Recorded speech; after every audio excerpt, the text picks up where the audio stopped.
Yo, what's up? My name is Petrowski, and welcome back to the PokeMMO Iron Man account, the account that cannot trade or use the GTL, but still engages with all of the endgame activities of the most popular Pokemon MMO on the market.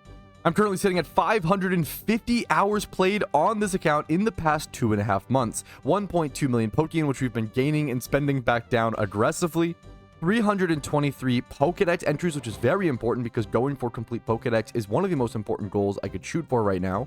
All 5 regions done, thankfully. And then 7,481 encounters on the new official encounter counter, plus 9,400 from Gillen's encounter counter before the official one was added. I hope we can get our first shiny somewhat soon. It would still be really lucky, but honestly, just to be able to not have to factor in the 9,400 encounters that were counted prior to the official one, that would be really, really nice for convenience. But what are we working on today? We've been working towards being raid ready on the Iron Man account, becoming raid ready so we aren't a liability to our teammates when event season comes around during October is going to be absolutely crucial. I never ever want to be in a situation where my raid team loses the fight because my Pokemon are worsely statted simply because I'm playing an Iron Man account. That is unacceptable and embarrassing, and I will not let it become a reality. So because of that, I have to work extra hard. I have to start preparing 3 to 4 months ahead of raids, which is exactly what I've been doing. And this month, we'll be focusing on going for a legendary limited Pokemon that is perfect for raids on the Fire-type raid team, which is the most important raid team. I'm currently going for Entei, another roaming legendary hunt, which I notoriously went pretty unlucky on this account. I went 22,000 encounters dry for Zapdos, and that hunt was hell on PokeMMO Earth. But I'm hoping our Entei, we only have a few days left to get it, about 4 days as I'm recording right now. I'm hoping that with the help of our newfound legendary lures, we only have 3 of them though, but with the help of these newfound legendary lures from defeating the Ho-Oh boss fight over in Johto, where we're at right now, I'm hoping that will severely help my legendary hunt and make things a lot easier. It does make things 30%, makes roaming legendaries 30% more likely, if not already found, for a few steps, for 300 steps. These will zip by way faster than we realize. But the massive benefit of hunting legendaries in Johto, at least, is you can catch Dittos while doing it. I will be catching Dittos a fair bit while going for Entei, but when it comes down to the final 2 days, if I don't have enough time, I'm probably just going to stop catching Dittos and just go for as many encounters as possible for the Entei, because catching Dittos definitely vehemently slows down your legendary hunt, but you're making other progress at the same time. Alright, but here's our official list of goals, and the main ones I'll be focusing on in this episode is going for Entei and 30 amulet coins. My amulet coin stack has been dropping. I'm currently only at 6 amulet coins, so I think going to get that back up to 20 to 30. I think going for this 30 amulet coin goal would honestly be a fantastic way to build it back up. I think you can get around 6 to 8 amulet coins per hour, and if you get 30 amulet coins, that can last you 1 month of gym reruns. And gym reruns are honestly how we make most of our Pokeyen on this account by far. It's not even close. It pretty much brings in all of our Pokeyen at this point. And people always ask, you know, how much Pokeyen do you really need on an Iron Man account? And after playing it for 2.5 months, I can confirm an absolute shit ton. You run through so many resources, repels, lures, Pokeballs, buying the braces for breeds is super expensive, everything. The stones, evolution stones, like you end up buying so much. TMs are super expensive, ludicrously expensive. I spent a lot recently on going for a few TMs to prepare for that Ho-Oh refight. I think I spent like 200 something thousand Pokeyen just on TMs. And that was only for 3 Pokemon for that fight, dude. The big thing that I've learned on an Iron Man account is that on a main account, when you catch Pokemon, you're catching Pokemon, you're taking that Pokeyen resource, you're buying Pokeyen, turning it into Pokeballs, then catching Pokemon and selling them, right? So you're taking Pokeyen and then turning it into something else and then selling it for more Pokeyen. You're getting your Pokeyen back, right? When you're buying balls on an Iron Man account, you are never seeing that Pokeyen ever again. You're trading it for a different resource. You're trading your Pokeyen for good IV Pokemon, obviously, for breeders, right? So when you buy Pokeballs on an Iron Man account, you will never see that money back ever again. Poof, it's gone. It's going to be used for a different, you're basically trading types of resources, right? But on a main account, everything revolves around Pokeyen. And that's been a really interesting thing to learn, and it's something to adapt my gameplay around. Alright, but that's going to be the first half of the week, is focusing on the Entei hunt and the amulet coin farming. I'm going to leave the second half of the week up to open air. I really like kind of adjusting and jumping into things and playing an MMO every single day the way that you want to play it. Someone actually recently in a live stream of mine said, you know what, I love playing PokeMMO because it's, if I get bored of something, I can go play a different part of the game and do a different thing, and I couldn't agree more. That's how I've always loved MMOs. If I want to go shiny hunt, I can go shiny hunt, and then when I get bored of that, I could go do storylines. If I get bored of that, I could go do PVM, EV training, XP training, prepare for raids, do some PVM content, Heatran, Ho-Oh refight, Red refight. I could go for the Pokedex. I could, you know, farm items. There's so many things I could do in the game that it's almost impossible to get bored of it, at least for someone like me, myself personally. I love that aspect of it. So we're going to continue on. I'm excited for our Ho-Oh refight to come back. We just learned that. That was the main goal of last episode. We get that back in 4 days. So getting more legendary lures in 4 days, it might come a little late on our Entei hunt, unfortunately, but we'll see if we can get those legendary lures in time. But for now, let's go hunt some Entei. All right, but before we start Entei hunting, we have an alpha Weavile to go catch. Getting multiple pickup mons, multiple pickpocket Pokemon is actually really good. You can stay at certain spots for longer, and when I eventually get Lepa berries to actually be able to sweet set and sustain at things like amulet coins, things like Everstones, other like Frisk Thief spots where I need to do a lot of items, maybe hard skills one day, but I'm not sure. Multiple pickpocket mons will allow me to stay at that spot for longer. So having multiples, not even just as a breeder, but as a user of the hidden ability is really, really relevant. I did not get the what's it called? The skill swap off. That's a little awkward. This spawn actually does despawn here kind of soonish. So I'm just going to try to go for this catch and hope for the best and kind of lock in a little bit. All right, there is our Weavile catch. 2 times 31 in def and speed, and then 25 plus in HP and 8. Honestly, this is what I want. I actually want a bulky Weavile to do the pickpocket strat. For Frisk Thief, you want the physically offensive or whatever, but for this, the pickpocket specifically, you want the bulky ones. I'm gonna go catch all of the baby Sneasels as well and hope for extra pickpocket hidden ability ones would be fantastic. All right, I'm going to go ahead and jump into my Jimmy run. We're starting at around 1,260,000 Pokeyen. We are popping an amulet coin. We only have 5 amulet coins left after this, which is pretty crazy. We're getting pretty low. I will have to farm some decently soon. We're also XP trading a Larvesta at level 33, so hopefully this will get it up in some levels. If it's level 50, I can at least use it in PvP, and then if it gets to level 80 plus, I'll eventually use this in fire raids as well. So in raids as well as in PvP, I love Volcarona, like one of the most powerful Pokemon in my opinion.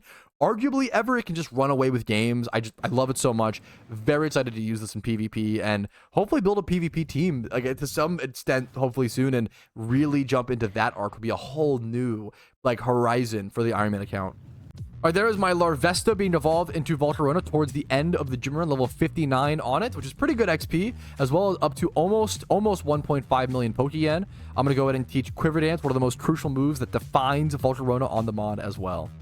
All right, really lucky timing. It is currently nighttime in game, so we can actually start Entei hunting and Ditto catching right here at the location immediately, and we can use Dust Balls. And then once we catch 15 Dittos in a row, we can switch to Repeat Balls and save a little bit of Pokeyen and also stay at this location. So you want to start catching Dittos and hunting Entei at nighttime if possible over in the Johto location. So I'm actually going to go ahead and start a new trip, using the cool little new encounter counter feature. I have done about 500 encounters for Entei so far. I very loosely kept track of that.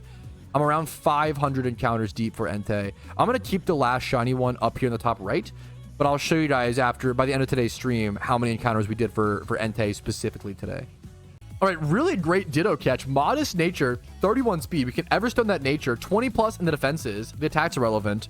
We can roll up the Spadef. This is honestly this will be a great Ditto breeder. The first like really good breeder I think I've seen so far. It's not a god breeder, but I'm gonna put it as noted for sure. This actually kind of sucks. There is an alpha Poliwrath spawn right now over in Kanto.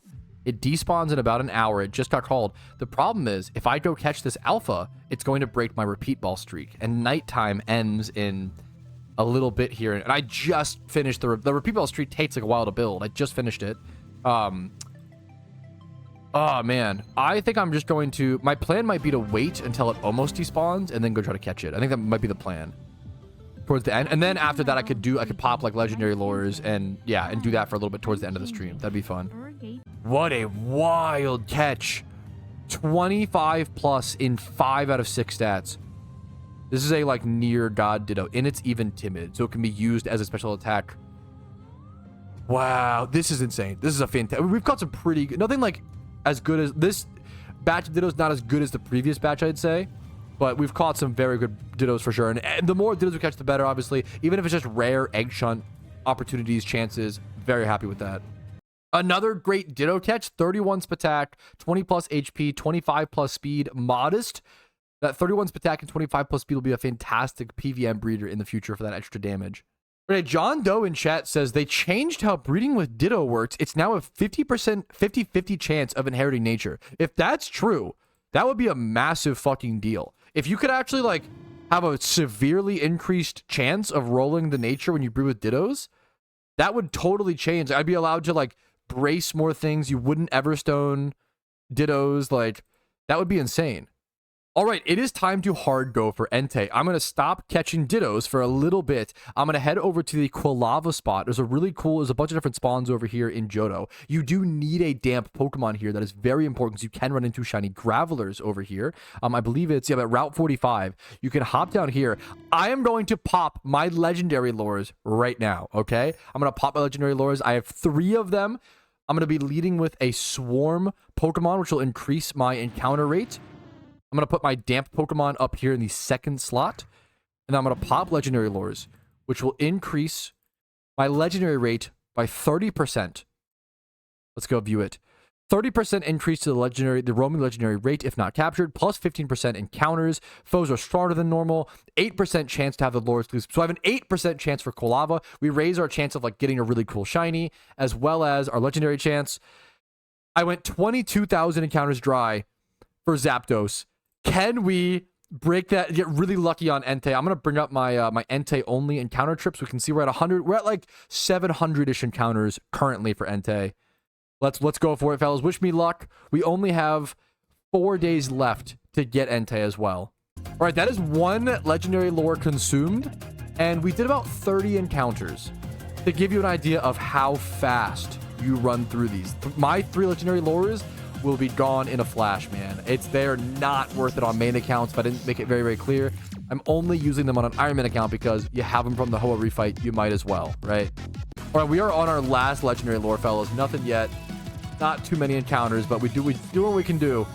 My final legendary lure just wore off. And that's, dude, I'm gonna have to do my Hoa refight every week to try to get them, but that's just how fast those puppies burn. They are not the main benefit. They are fun and interesting. Not the main benefit from the Hoa refight. The main benefit is definitely like the quills, and the permanent incubator that I got from is huge. But the quills to level up. I don't think I'll be doing the Hoa refight once every week for the rest of my entire account. I doubt that, but I could be wrong. We'll see.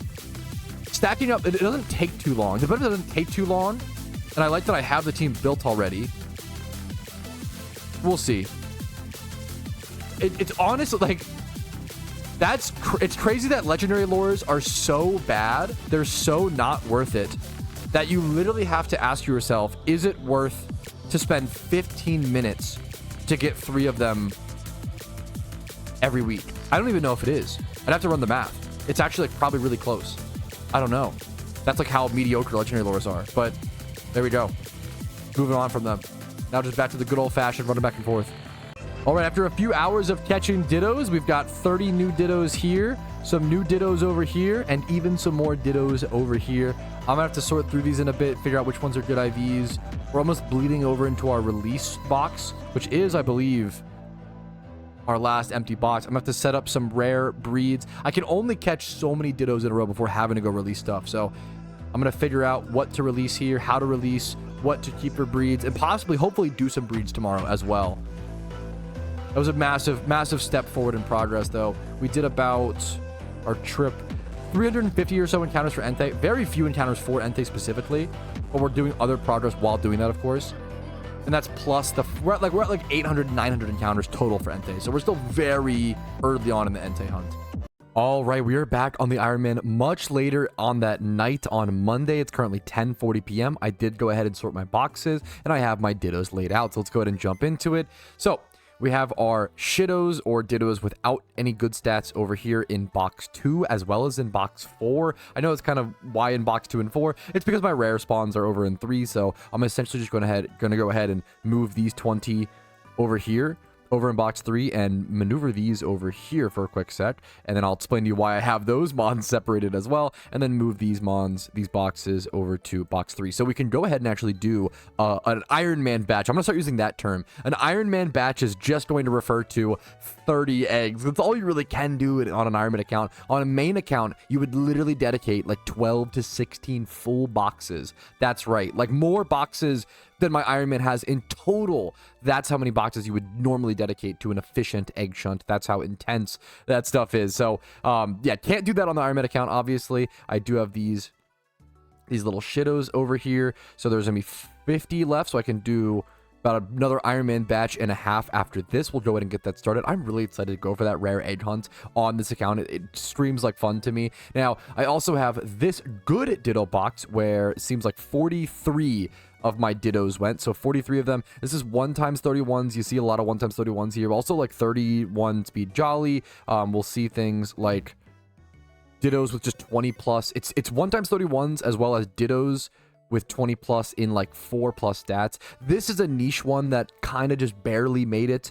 This one arguably could not be here. It's 30 speed and modest nature, and that's really what carries it over in my opinion. This is kind of pushing it. That one could just get released. This one as well, these bottom ones kind of pushing it. Calm, 30 HP, 30 speed def. I can just Everstone this and get the defense and make a really nice like tanky defense Pokemon there. So I'm going to be keeping that for that reason. Can sort by total IV here and show you guys my best catch. My best catch of the day was this timid Ditto with 25 plus in 5 out of the 6 stats, which is pretty ludicrous. So pretty cool catches. This was many hours of Ditto farming today condensed into one little sort and organized session. But I have these separated because, well, number one, Bayleaf is actually just going to be another little rare spawn over here, so I probably want to go ahead and replace, I think, the Melodic with Bayleaf. The funny thing is, I think this will just be a meme in my little rare batch from this point forward. I'm probably only going to try to keep 30 rare Mons, just whatever I can for the time. I would love to breed Rotom. This is one decent stats. We'll keep that for the future for an actual Rotom, but I think this is going to be like the bomb of the batch. I actually don't want to hit this shiny. I notoriously don't like Chikorita. Sorry to the Chikorita fans. I respect that people love Pokemon that are as bad as Chikorita, the dumb little green thumb. But I hate Chikorita. I have no interest in that Pokemon. I've never found it very cute. I've never found it very interesting. I hate it in competitive and PvP statistically. PVM, it's just never been interesting to me. Unlike very cool Pokemon like Shuckle and Rampardos, clearly. So it'll be funny to have this as sort of like if this is the rare egg shiny that I hit, that's Petrowski karma for always being so darn mean to the little green thumb. So you know what? I love the idea of that. I'm going to go breed these over at the daycare man, and I'll see you guys there. All right, we made it over here, and I do actually want to do one non-rare breed before I start the rare breeds. That breed specifically is going to be a Liepard down to a Purloin, because that will give me the Pokedex entry. Hilariously, I have Liepard, but not Purloin. So this will give me the Pokedex entry for this, and then I can go ahead and release it afterwards. That'll bring us up to 324 in the COD OT Pokedex. I do really want to evolve a Tyrogue into Hitmontop soon, because it is bothering the hell out of me that I have 324 owned, but 323 caught. In case you don't know, the reason it is like that, because I got my Hitmontop as a gift PvP reward Pokemon back when I did that randoms grind. So this is not an OT Pokemon, but it's still owned OT, and on an Iron Man account, everything you have should be caught OT. So it makes me like squirm a little bit. I don't want people to think I'm cheating in some way. That was all on camera. It kind of bothers me. So hopefully we can get a Hitmontop very soon here. And then this Misdrevious, I'm actually just going to go ahead and release. I was keeping it because I could use a Dust Stone on it to do a similar thing, get Pokedex entry for Mismagius, but I only have 2 Dust Stones, and I don't know of a great way to farm them repeatedly. So, since I don't have a great way to, get them, I'm going to treat it as a decently unreliable resource and just go ahead and release this Misdrevious, and I'll just catch the Mismagius in the future in the wild. That'll actually be easier and, consume less resources than the Dust Stone, even though it will take more time. But anyways, I'm going to breed all these eggs, and I'll see you guys in a quick sec when I'm done. Also, we have a new incubator. This will be our first time hatching the eggs with 7 incubators now after the Ho-Oh refight. All right, there we go. That was the last egg made. And while I'm waiting for these to hatch, I think I have an alpha Tropius to go catch really quick. I would really like to start breeding up some more Pokemon, like actual proper good IVs, especially now that I have more good Dittos. I feel like, once again, I have so many of these breeders in my boxes, and I just can't finish any of them because nothing lines up properly. And I think these Dittos are the cure. The Dittos save everything. Being able to be a catch-all to hit every single egg group is so beautiful, and has been the absolute glue that is holding these messy boxes together. So let's go do the alpha. It's an alpha Tropius, which is a really cool Pokemon over in Hoenn. I'll see you guys there. All right, here he is, the Alpha Tropius over to the east of Mauville City over at Route 118. Now, Tropius hidden ability is a cool one. It's Harvest, but it's not very good. It's not really that effective, so I'm not going to catch the babies. They aren't really relevant. I don't really care about hidden ability Tropius. I love Tropius as one of the best designed Pokemon, flat out, in my opinion, ever. I think a lot of people agree with that. Tropius is at its best as a breeder. It is in the plant age group #1, but I believe it's also in the monster age group. Kind of easy to forget that, but monster age group, a very powerful age group. Same thing as Garchomp, same thing as Charizard. There are a lot of really powerful Pokemon in the monster age group, so always important to catch breeders. I'm trying to double check Garchomp. Yeah, monster, there we go. Always important to catch breeders, monster age group breeders when you're going for alphas like this. One of the most important age groups, probably. It's things like monster age group Pokemon, humanoid, water A, dragon, things like that usually always stand above and beyond the rest. Field age group is good as well because there's so many Pokemon in it. However, that kind of has a double-edged sword because there's so many Pokemon in the field age group, you can get a lot of breeders for that age group pretty easily. Well, I actually fucked up this catch by twin needling the Tropius and accidentally poisoning it, so this one's probably going to be a wash. I'll just go for the second attempt, and I probably need to bring my Garchomp or something a bit more powerful that can hit kind of hard, unlike my HM Dragonite. This thing has Citrus Berry, and it's going to heal quite a bit, so you do need to whittle it down a fair bit. I'm still going to go for Timer Balls as they are very powerful, and it is status, which technically will raise its catch rate, even though it's not a very good status. We do dodge an Air Slash there, very luckily.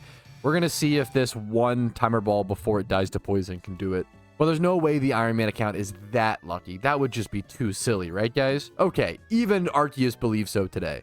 Okay, we do have one more shot. Can we do it? Can we beat all the RNG odds, the stupidity, the Iron Man luck? Okay, I'm actually glad. Okay, it's a good thing. My account is normal. This gives us the perfect excuse to go ahead and switch out our eggs as well. If you haven't seen it, it looks like this. You basically just spam left click. You can actually, I guess, click like this back to back. You could set a PC and then click the same one. That's probably a bit faster than going through all of them and then going back through. Quick little Electroid catch on the way to the Tropius for the Pokedex. Okay, apparently it's later than I realized, or I'm more tired than I realized, or something, because I'm an idiot. I don't even have my Toxic Orb on my Breloom right now. I actually took it off earlier today for a specific little interaction / catch, and I never put it back on, so I'm just gonna mess up this. I might mess up this Tropius yet again, which is kind of goofy, but you know what? It's 11 p.m. What are you gonna do? I'm old. But we're just the luckiest Iron Man to ever exist. So there we go, man. The Alpha Tropius catch, not even difficult. 2x31, special attack and speed. Very happy with that. 30 Spadef as well. The other things we can roll up later on. That is a very sufficient breeder. We have more incubators hatched. No shiny. What's even the point? Let's just refill everything and put these over in the PC. We can even start breeding our next batch, probably. The more Shidos consumed, the better. I was going to head back over to Kanto to breed, but you know what? Let's change up the scenery. I go to Kanto by default because that's what I was used to way back in 2013, and I still have that muscle memory, but Unova's got a pretty beautiful daycare as well. And that is one of the insanely good positives of the incubator update, is that now you don't really have to go to any specific daycare.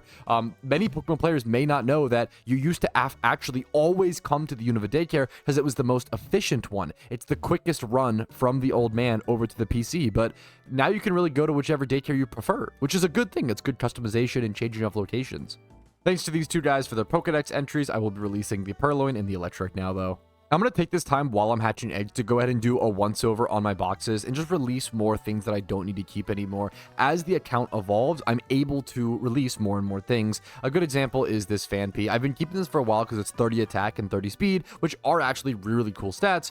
However, it's in the Field Aid group, which is really common, as well as it's Donphan. And Donphan is a really cool Pokemon. I love that he learns Ice Shard and Head Smash and Seed Bomb, a really cool, tanky Baltimon that has a really interesting coverage move pool. The problem is that Donphan is in the UU tier, and he's almost never good enough in PVM. So he's not good in PVM. He's in a PvP tier that I don't think I'm ever going to play on this account. I think going for OU and NU is plenty. I have to just release him. I can't justify keeping around this Fan P. I can't have a competitive Pokemon of every single species in the game, even though sometimes it's tempting to want to do that and keep everything. All right, here are the 3 final eggs.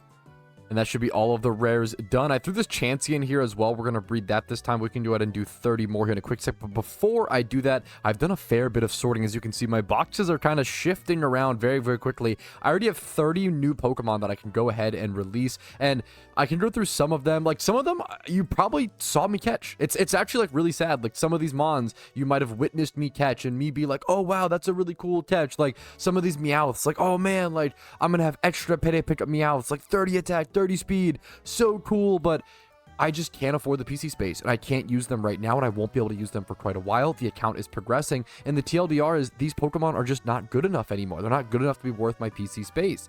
This Starmie, 28 attack, 28 speed, mild nature. Yes, it's a decent PVM Starmie that I actually could use as a double option for like certain raids or certain things. However, I already have this Starmie over here, right? Timid nature, 27 attack, 31 speed. Like, this is going to be amazing in PVM and PvP. It does everything I needed to do. I don't think I'm going to need that mild one, at least for the time being. It is so high level, and I'm like talking myself into this one. Okay, we'll hoard this one for a little bit, okay? You know what? You talked me into it. You twisted my arm, okay? There we go. So we'll have that over here. Let me actually move the Phoebuses. I want to move out of here because those can get fish hunted in a better way. But we'll keep that for now. We'll keep this, I guess, for now. Yeah, this probably gets released, actually. The Phoebus. We'll change spots. We'll sacrifice the Phoebus in place of the Starmie. So here is 30 Mons getting deleted. It's sad to see, but they're just not good enough for the account anymore. Boom. And look at box 1. Like, box 1 has gotten this much smaller. I'm keeping certain things like the extra hidden ability Spinda, things that are very difficult to re-achieve. So like a hidden ability Spinda, I'd have to wait for a alpha Spinda swarm, and then, you know, that's it. This Lapras is kind of a weird one. This will just be a monster egg group breeder is my goal with that. My starter Blastoise I am keeping. I don't want to keep almost any gift Pokemon on this account because I think it's just a waste of space pragmatically, unfortunately. However, I'm gonna give a softy spot to my Blastoise, my king, Harry G. You know, he was the glue, the first Pokemon I ever received on this account, period. I'll be keeping him. He gets a special place in my heart. Things like Lucario, these are 2 different Lucario and Riolu breeders. I don't know which of one of them is going to be better, so I'm keeping both those for now. I will want a Lucario at some point for raids. There are certain things I am keeping just in case, you know, but I'm getting rid of anything that isn't, like, really good at this point. I'm getting rid of, or really rare. Scyther's another good example. Quite a rare spawn, but I want to be able to have at least one of my boxes to go breed up if I need to. But I'm going to have to get a Scizor in the wild at some point anyway. So we'll see. Or just breed that one up and maybe evolve it to actually have a good Scizor. But we have a few more. Like, this could just get released. Like, this, when I caught it, back when I was farming Magikarps in the Safari Zone, 20 plus in 3 stats and correct nature was enough to be worth keeping. At this point in the account, it's not good enough. All right, here's my box 1 after sorting through the rest of things. Just 19 Pokemon. 19 Pokemon. That's it. That is all of the Mons over at my box 1.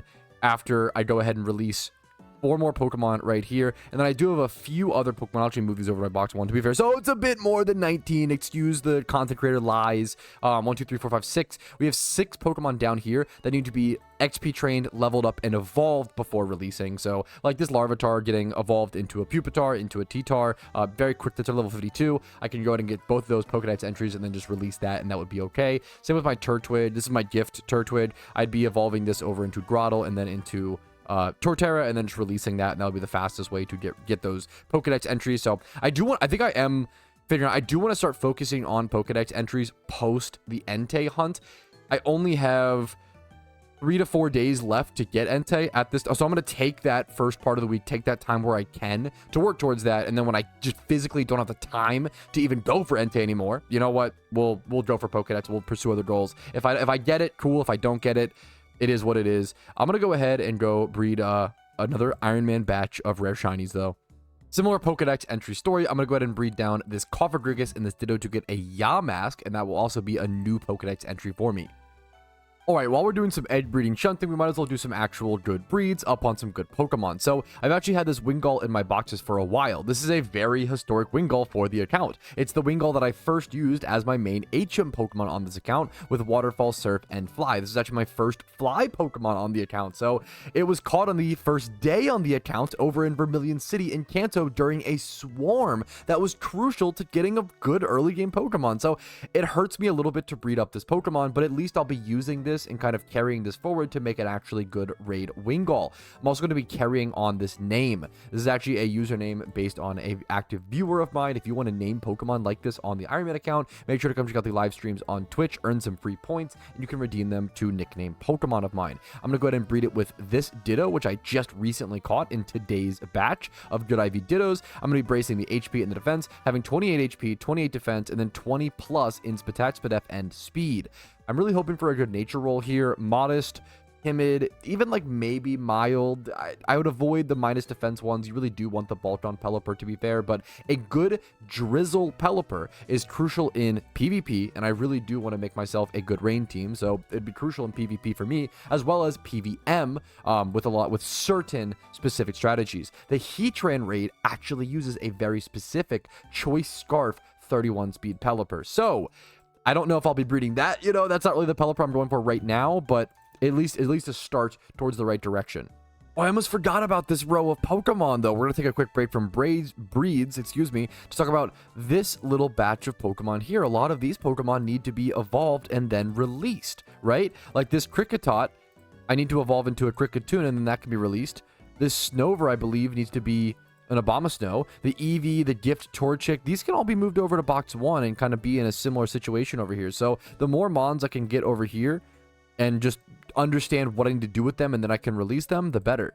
All right, and here is our Weavile. Let's go ahead and just go check it out. Impish nature, so unfortunately not usable. Will definitely require at least one rebreed, but that was to be expected. I'm going to go ahead and rename it JWP before I forget. At least we'll put it in my boxes to do that. And then here are some other Mons. I'm going to leave these other incubators empty for the time being. I could hatch them on on stream tomorrow. That'll be a bit of fun to actually like have if I get the rare shiny. It's so unlikely, but having that chance for it live on stream would be amazing. As well as there's no real reason to jump into them right now and really rush that. Sorry, I'm stumbling all over my words. It's very late. It's past midnight now, so I think it's been a long day. Apologies. But over here, as you can see, I have a more accurately compiled list now of Pokemon to go XP train and then get their evolutions and then just release them for the Pokedex. This is probably the best way that I can actually gain Pokedex or PC space. My words, that's probably the best way that I can gain PC space. Excuse me. So you know what?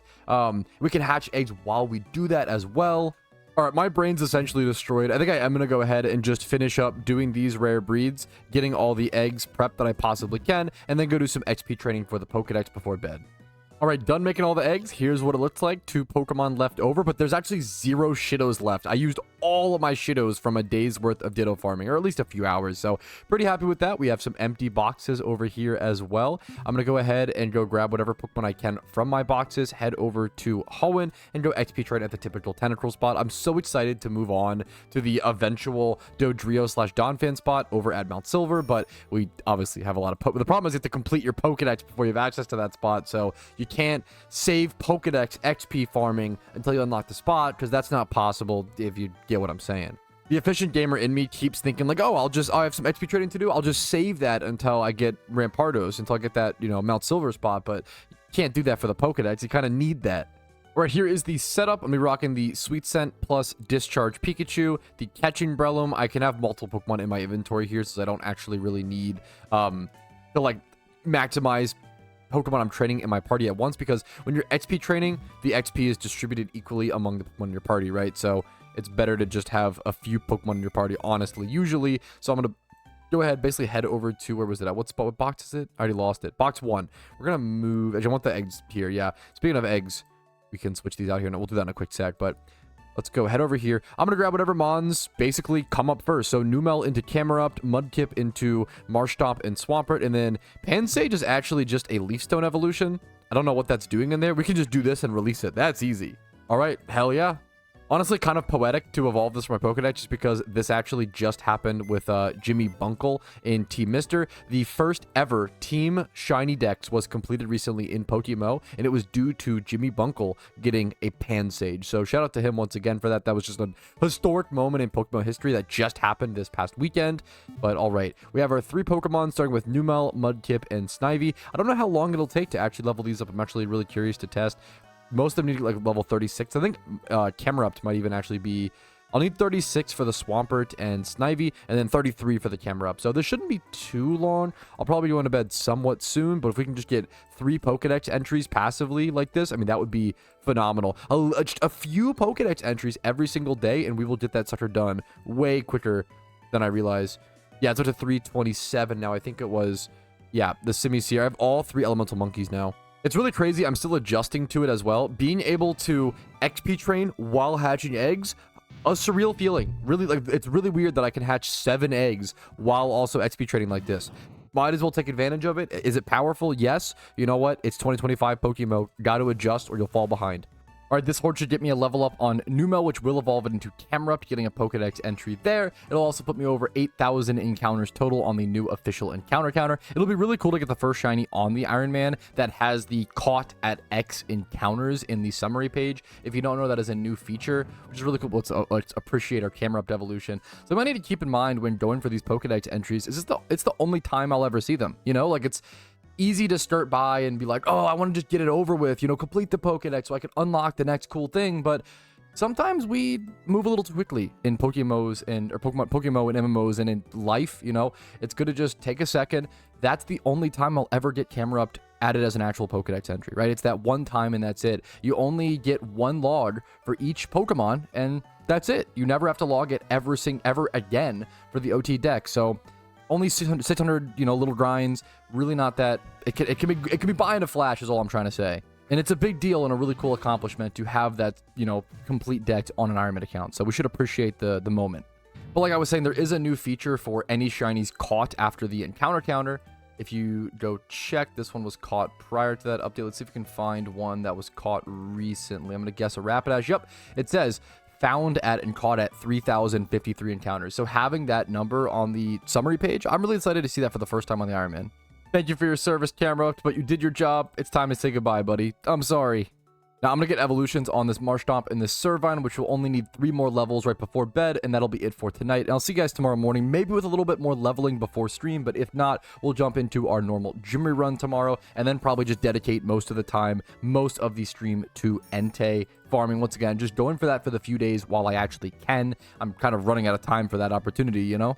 And I've only done around 900 encounters so far for it, but if I really buckle down and focus, I could grind up to 5,000 encounters possibly over the next few days. I'd have to not farm Dittos while doing so, though, and I would like to farm Dittos for as much as possible, but maybe we'll at least get like 3. My goal is, I think, at least 3,000 encounters for Entei over the next few days. So if I can get that 3,000 encounters total, currently I'm at around 900, I'd be happy. That way I feel like I gave it a real fair shot. All right, and this horde should be the last level/last bit of XP for these 2 Pokemon as well. It's going to be sad because after these 2 guys evolve, I'm going to have to release them. And I don't think Marshtomp was my starter pick. That was a wild caught one, to be fair. And I could actually keep this and Ivy breed it up if I want to. It has 20 plus in HP, 20 plus defense, and Spadef. However, the problem is we kind of enter that same Donphan situation where Swampert is not good in PVM. It's just too slow, I believe, with like 60 base stat speed. And then it's also a UU Pokemon. So I don't see myself playing UU. I don't think there's any valuable reason, unfortunately, to keep Swampert around, even if he is a really cool little fellow boy. Him being extremely frog-esque is almost tempting enough to keep him. Almost. Just kidding, I found the perfect excuse to keep my Swampert. He's in the NU tier nowadays. That's crazy. It's been a very, very long time since I've been really active in the PvP scene. Seeing a Pokemon as powerful as Swampert down in NU is actually crazy. I'm used to him being in UU. Let's go check PvP stats to see how he's performing there. Oh yeah, he's the 3rd most played Pokemon. Okay, so I still have somewhat of an idea of what's going on. Okay, wow. Hell yeah, I will absolutely keep this Swampert then. If I could have a powerful Swampert that could give me some extra benefits in PvP, we will definitely breed him up in the future. I do have to release this Superior, though, and that was a starter Pokemon of mine. It's also one of my favorite starter Pokemon. That is a sad one, but I can't justify the lack of pragmatism with keeping a gift Pokemon like that. We've got some more Mons to XP train for Pokedex slots, but that will be saved for the future. We're currently at 332 COD OT. But I'm going to hit the hay. I'll see you guys tomorrow morning. Alrighty, fellas, it is a beautiful Tuesday on the Ironman account. I'm really excited to jump into today, play, and make some progress. Dude, I'm feeling really invigorated after watching Epoch get that legendary one-of-one glitched Shalfa Lopunny. Check that out over on his channel. I'm feeling motivated to make some hardcore progress. Try to go for like that egg shunt on the Ironman account. Try to go for that Entei. I just feel motivated. Seeing other players achieve things in PokeMMO is one of the coolest things in my opinion, and it should motivate you in my personal opinion. It motivates me personally. I have 560 hours played right now. We are popping an amulet coin down to like 5 or so amulet coins. I do have to farm those. I've been saying it forever, but I do have to farm those pretty soon. We have some eggs to switch out in our incubator as well. And I'm also XP training this Vulpix with the Reamplifier active. It is this beautiful Raid Ninetales that I remember it rolled so many stats so luckily. I'm so excited to be able to use this in so many raids. But for now, I'm at 1.4 million Pokeyen. My Typhlosion actually isn't properly named. This should be Gym Tally 23. Today will be the 24th gym rerun. So hopefully we'll get that actually properly updated. We're going to do our gym rerun. We're going to go do some Entei hunting, Ditto catching, and then I might do some Pokedex progress today as well. Maybe later on after stream with some XP training. Let's jump into it. I got a big day ahead of me, and I'm excited with a big day ahead, which is always, you know, sometimes you're motivated, sometimes you're not, right? And it's all about a lot of progress is pushing through the times where you aren't motivated. Thankfully, I'm motivated about 80% of the time, but getting to that 20%, that's the real hard part. So today, that means today should be easy, man. That's good news. Dude, I'm so honored to hear this, Moomin Ryan. I took a break from PokeMMO, Pat, and a week ago I saw you posted episodes of the Ironman account, and I'm completely hooked again. I watched all your episodes. Firstly, thank you so much. I just want to say, like, I'm so lucky. I'm so lucky, and you can ask my wife. I took an extreme risk when starting the Ironman account. I mean, think about it. I took my game, PokeMMO, right, the game that I play, and I stopped playing my main account. I changed all of my content from my main account to a wholly new account, an Ironman account. It was a massive risk. I was afraid if people weren't interested in the Ironman account, what was I to do at that point? You know, like try to switch back and scramble back. But also I was enjoying the Ironman, so like, I want to stick it out for a little bit and just hope people draw interest. And I was so lucky that people were interested off the bat. It's so lucky. I put like 50 hours into the first, I think more than that, 50 to 80 hours into the first Ironman video. And then every video following, I put about 60 hours a piece into, maybe 40 at the low end. The fact that people actually enjoy them, it's so lucky because I would say so many people in this world work very, very hard, but then don't get the proper appreciation. That's very common. And I'm just fortunate that it didn't happen with my, I took a massive risk, and I was talking to my wife about, before releasing the first video, I told her, I was like, I'm really nervous. This is a massive risk, but it could also be massive for the channel. And mark my words, like this could be a turning point for the Petrowski channel. And thankfully, I think it's cooled off a bit, so it hasn't been as crazy as it, you know, but like it's been pretty amazing. And it's been like the first episode having like 80,000 views. A 3-hour video, like that's crazy. That's so crazy, and I'm so honored. And I just love that the fact that our team is full, the fact that we have 150 out of 150 members, the fact that we've only been doing the Ironman for 2.5 months. Like, there's so many surreal things where I'm like, wow, I can't believe how well this has turned out. Like, I actually can't believe. I'm so honored that people just love the premise. Humans are so attracted to the premise of self-sufficiency, and I am too. I get it, right? So I wanted to do this. So it's been really cool to see. It's been really beautiful, and just welcome to everybody, and like much love to everybody involved in the Ironman project. And I would love to see an official game mode added at some point. Just a daily appreciation for all of the Ironman even existing. The Ironman being here, it being so successful is just crazy. All right, it is currently 1950 in game. I believe it becomes nighttime in about 10 in-game minutes. So we should be able to head over to the Entei spot here in a quick sec. I do want to go ahead and go grab this Yamast. This was just bred to get a Pokedex entry, so I can actually just go ahead and release this, I believe now. I could use it as a breeder in the future for a competitive Cofagrigus, but I'm not really that interested in running that Pokemon, even though it's kind of a menace, you know? Or can be with certain team setups.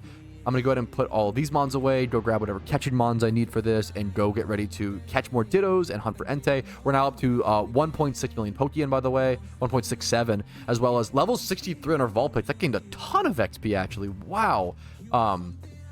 Very happy to see that. Hell yeah, lots of progress from that Jimmy run.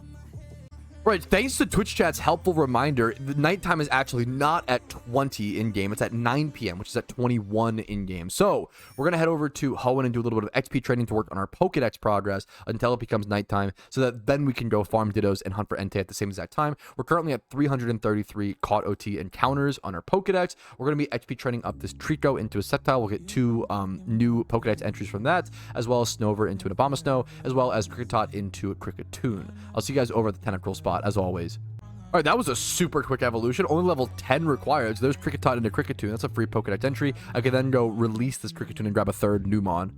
Dude, this is one of the best Iron Man mechanics I've heard in a while. Xerix said, I'm farming berries in the ocean. And I was like, what does that mean? Can you explain that? And he says, the shards, aka like the green, red, like the shards in Hoenn, for those who don't know, these items, you get them as pickup drops on Route 13 underwater, like in the ocean. You can trade them 3 berries. You get 3 berries per shard to a dude in Violet City, Johto.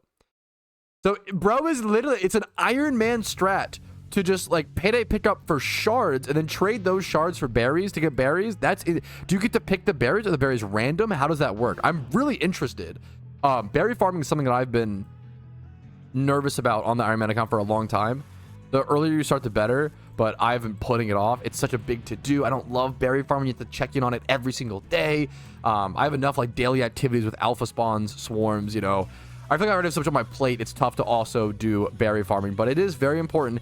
EV reducing berries would solve so many problems and allow me to actually make more mistakes. Lum berries would be huge. Lepa berries, crucial. Chesto berries. There's a lot of berries that are very, very relevant. It seems kind of random which 3 he gives you. But I'd crush them and craft them into PP maxes. Dude, I might need to try that strat. That's fucking awesome.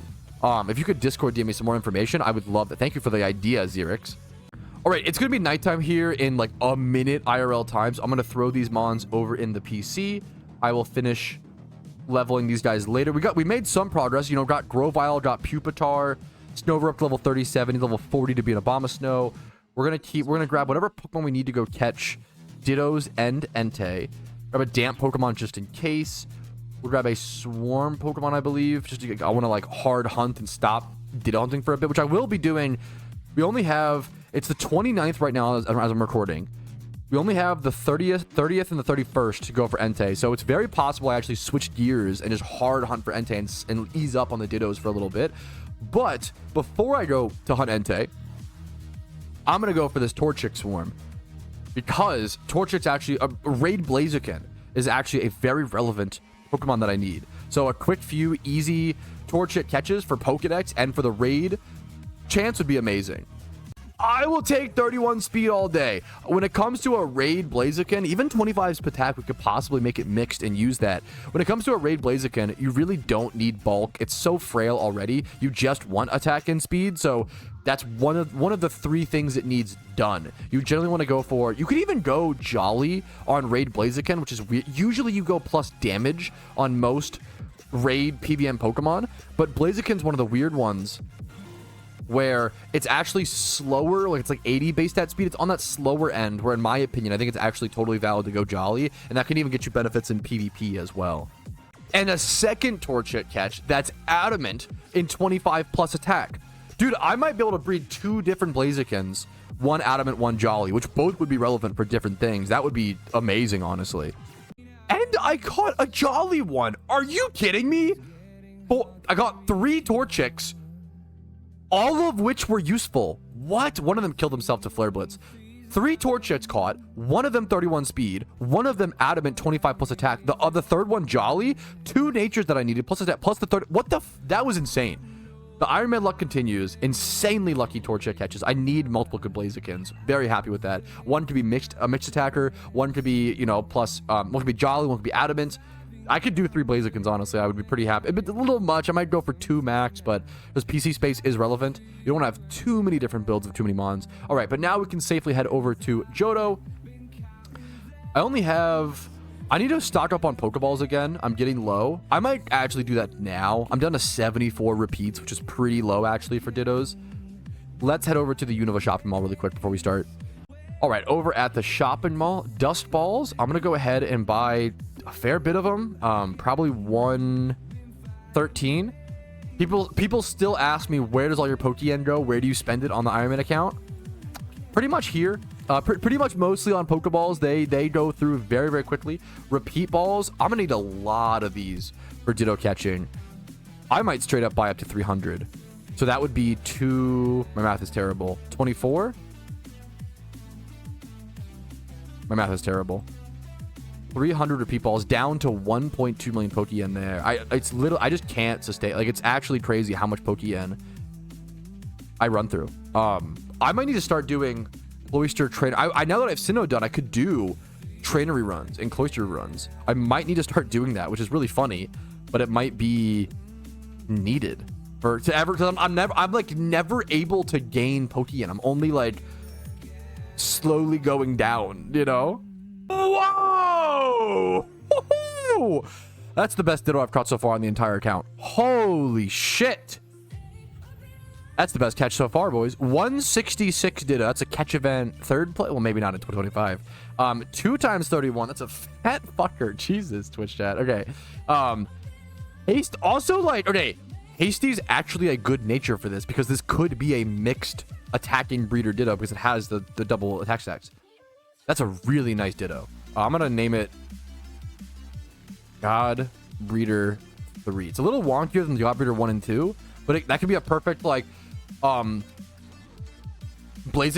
breeder. Blaziken or Infernape is huge. Things like that. Lucario, that'd be a huge one.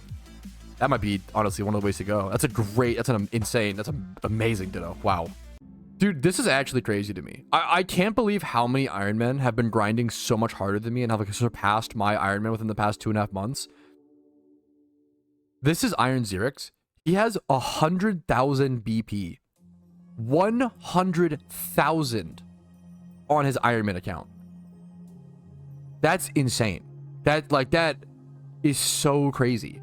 I think I get for reference, that would take me 50 hours, I think, if not longer, of grinding at Battle Tower. And he's gotten it through PvP, which I think takes longer. But that's insane. Dude, just congrats. That's so impressive. That's so, what a cool Iron Man. I'm so thankful for some of the screenshot. What a cool Iron Man achievement. That's amazing. All right, I was going to change locations on the Iron Man, and I'm going to do that. I'm going to go hard hunt Entei for a little bit. I've only done around 1,000 encounters for Entei, and I would really like to at least get 3,000 for this month. I feel like that would make me feel accomplished. If I don't get Entei, I don't get Entei this month. It would kind of suck, but it is what it is. I hopefully should be able to get enough fire Pokemon to make up for the lack of Entei, and I don't think he should be required during raids. So I'm going to try to get at least 3,000 encounters for him, but before I head over to the Tralava route and hard pop expert lures, swarm Pokemon, just run back and forth for Entei, take a break from Dittos, I'm going to go catch these Wormadams and get one of these, at least 1 or 2 of these for the Pokedex really quick. That'll allow me to breed it down into a Burmy. Then I can evolve that Burmy into a Mothim as well, so we can get both. We can get 3 different Pokedex entries in 1 or 2 catches here.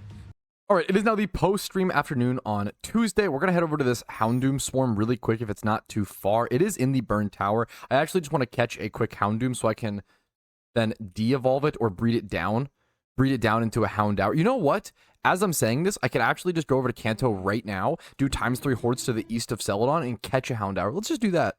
Little Pokedex entries like this whenever I can. That's what it's all about. Just in case you don't know, over to the east of Celadon City, there's a ×3 horde spot right here, and at nighttime, it is split between Houndour and Rattata. Obviously, you really want to hope you get that Houndour. Rattata shiny is not a desired one, but it's one of my favorite nighttime shunts to recommend to players because a lot of people like the blue shiny on Houndour/Houndoom, and it's right next to a PC, so you don't even need Leppas. It's a fantastic beginner, or really, I mean, a ×3 nighttime hunt for any type of player.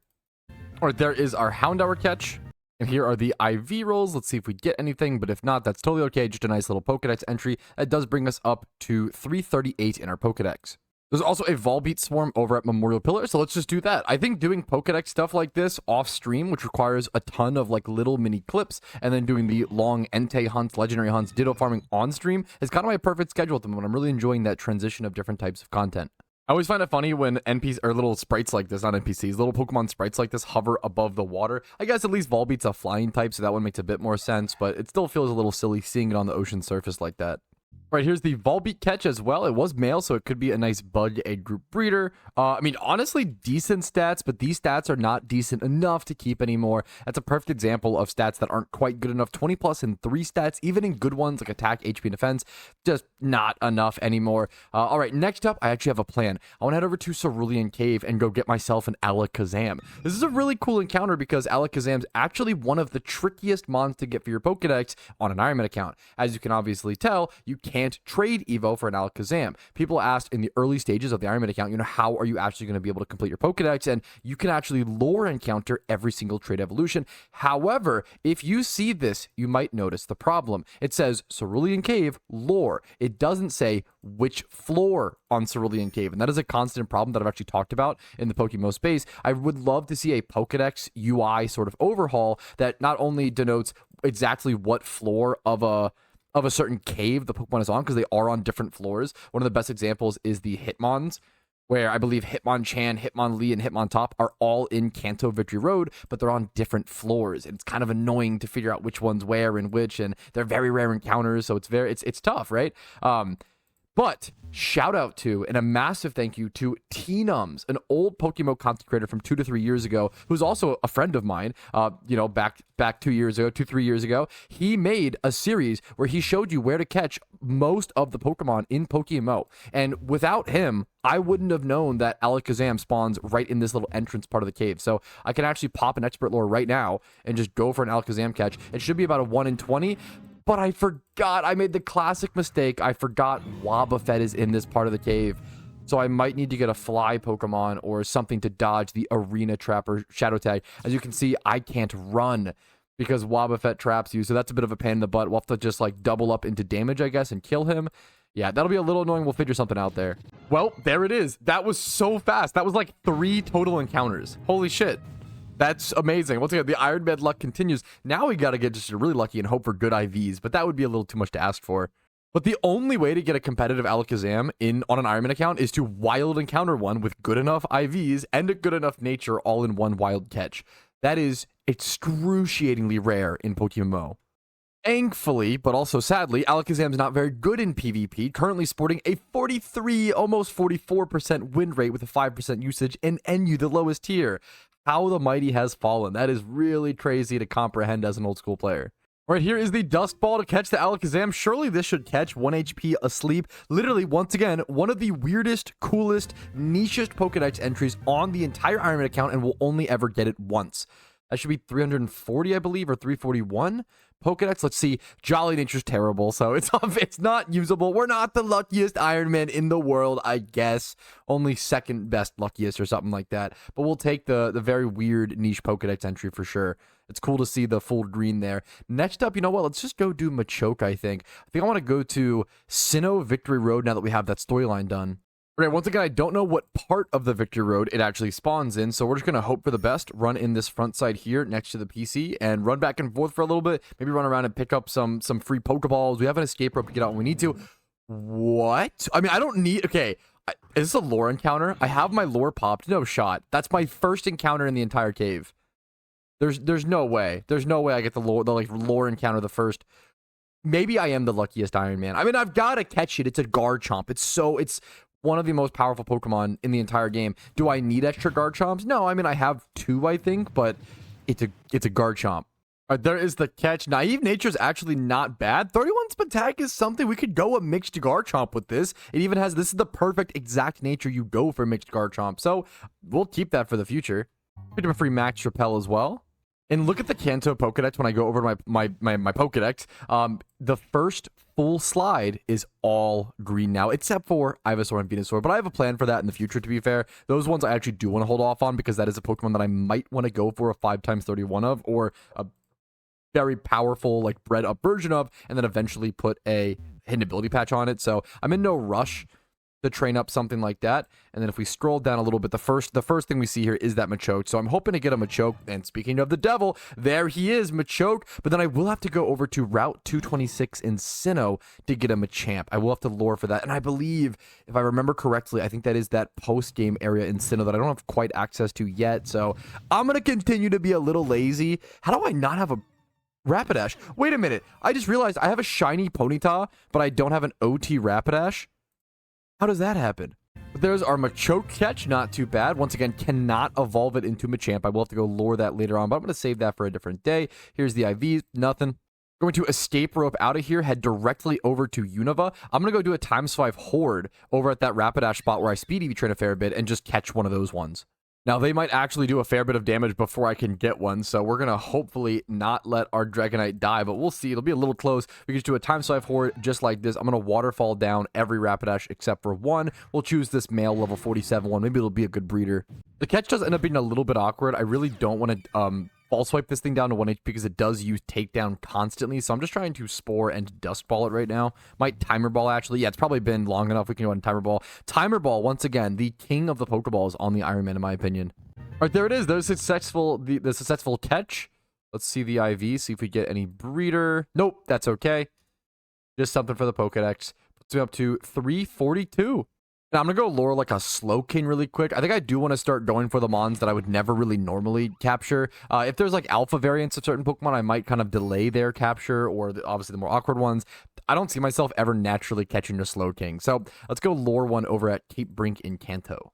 Now, it is specifically on the water at Cape Brink, so that is important. You do want to hop in this little patch over here, which is kind of funny. It's kind of an awkward little spot to get encounters, but should be able to get a Slowking here. I doubt that I have a Golduck either. Nope, I guess I got one somewhere.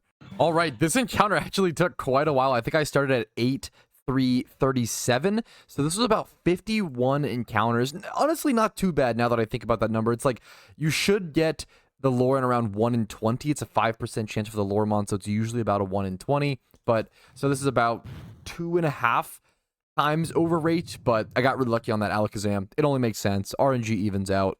And there we go. There was the catch. Thankfully, no problems. Not too shabby. Another big Pokedex entry. No IVs. That's okay. I'm probably going to go release some of these mons I just caught in my PC just to clean things up as I go. All right, here we go. I do need to actually go ahead and keep this Garchomp, and I do want to keep at least one of these Burmies, if not both for the time being, at least for now. And I want to go ahead and release. I can't evolve this. I think we just release all of this, if I'm not mistaken. None of these had relevant IVs. Rapidash, Slowking, Houndour, Volbeat, Alakazam, Machoke, all good Pokedex entries. Thank you for your work. There you go. I did just realize I did not catch nearly as many Dittos today as I did the other day. Wow. I believe this is, here, let me show you really quick. This is all of the Dittos that I caught today. These plus these. That's crazy. Wow, only 40 Dittos. I was slacking today on stream. Dude, sometimes you're just a bit slower. You're a bit scatterbrained. There's lots of other things to talk about and discuss. I feel, yeah, that's so weird. It happens, man. It happens. It is what it is. We do have those 3 Torchics. I want to move these over to a different box. Those will have to get sorted / figure out what I want to do with which one. I definitely want to make myself a good Blaziken here in the near future. Let's go ahead and go check. I think that's, yeah, we'll organize this stuff later. I didn't catch enough Dittos to even have to worry about organizing them, so we'll just save that for another day, to be totally honest. I probably don't even have enough for a batch of Shittos would be my guess. Let's go do that Torchic breed now. Let's do it, man. That sounds like a lot of fun. I haven't really bred a good PVM or raid Pokemon this episode, I don't believe. All right, I have 2 different Torchic breeds I want to go ahead and do.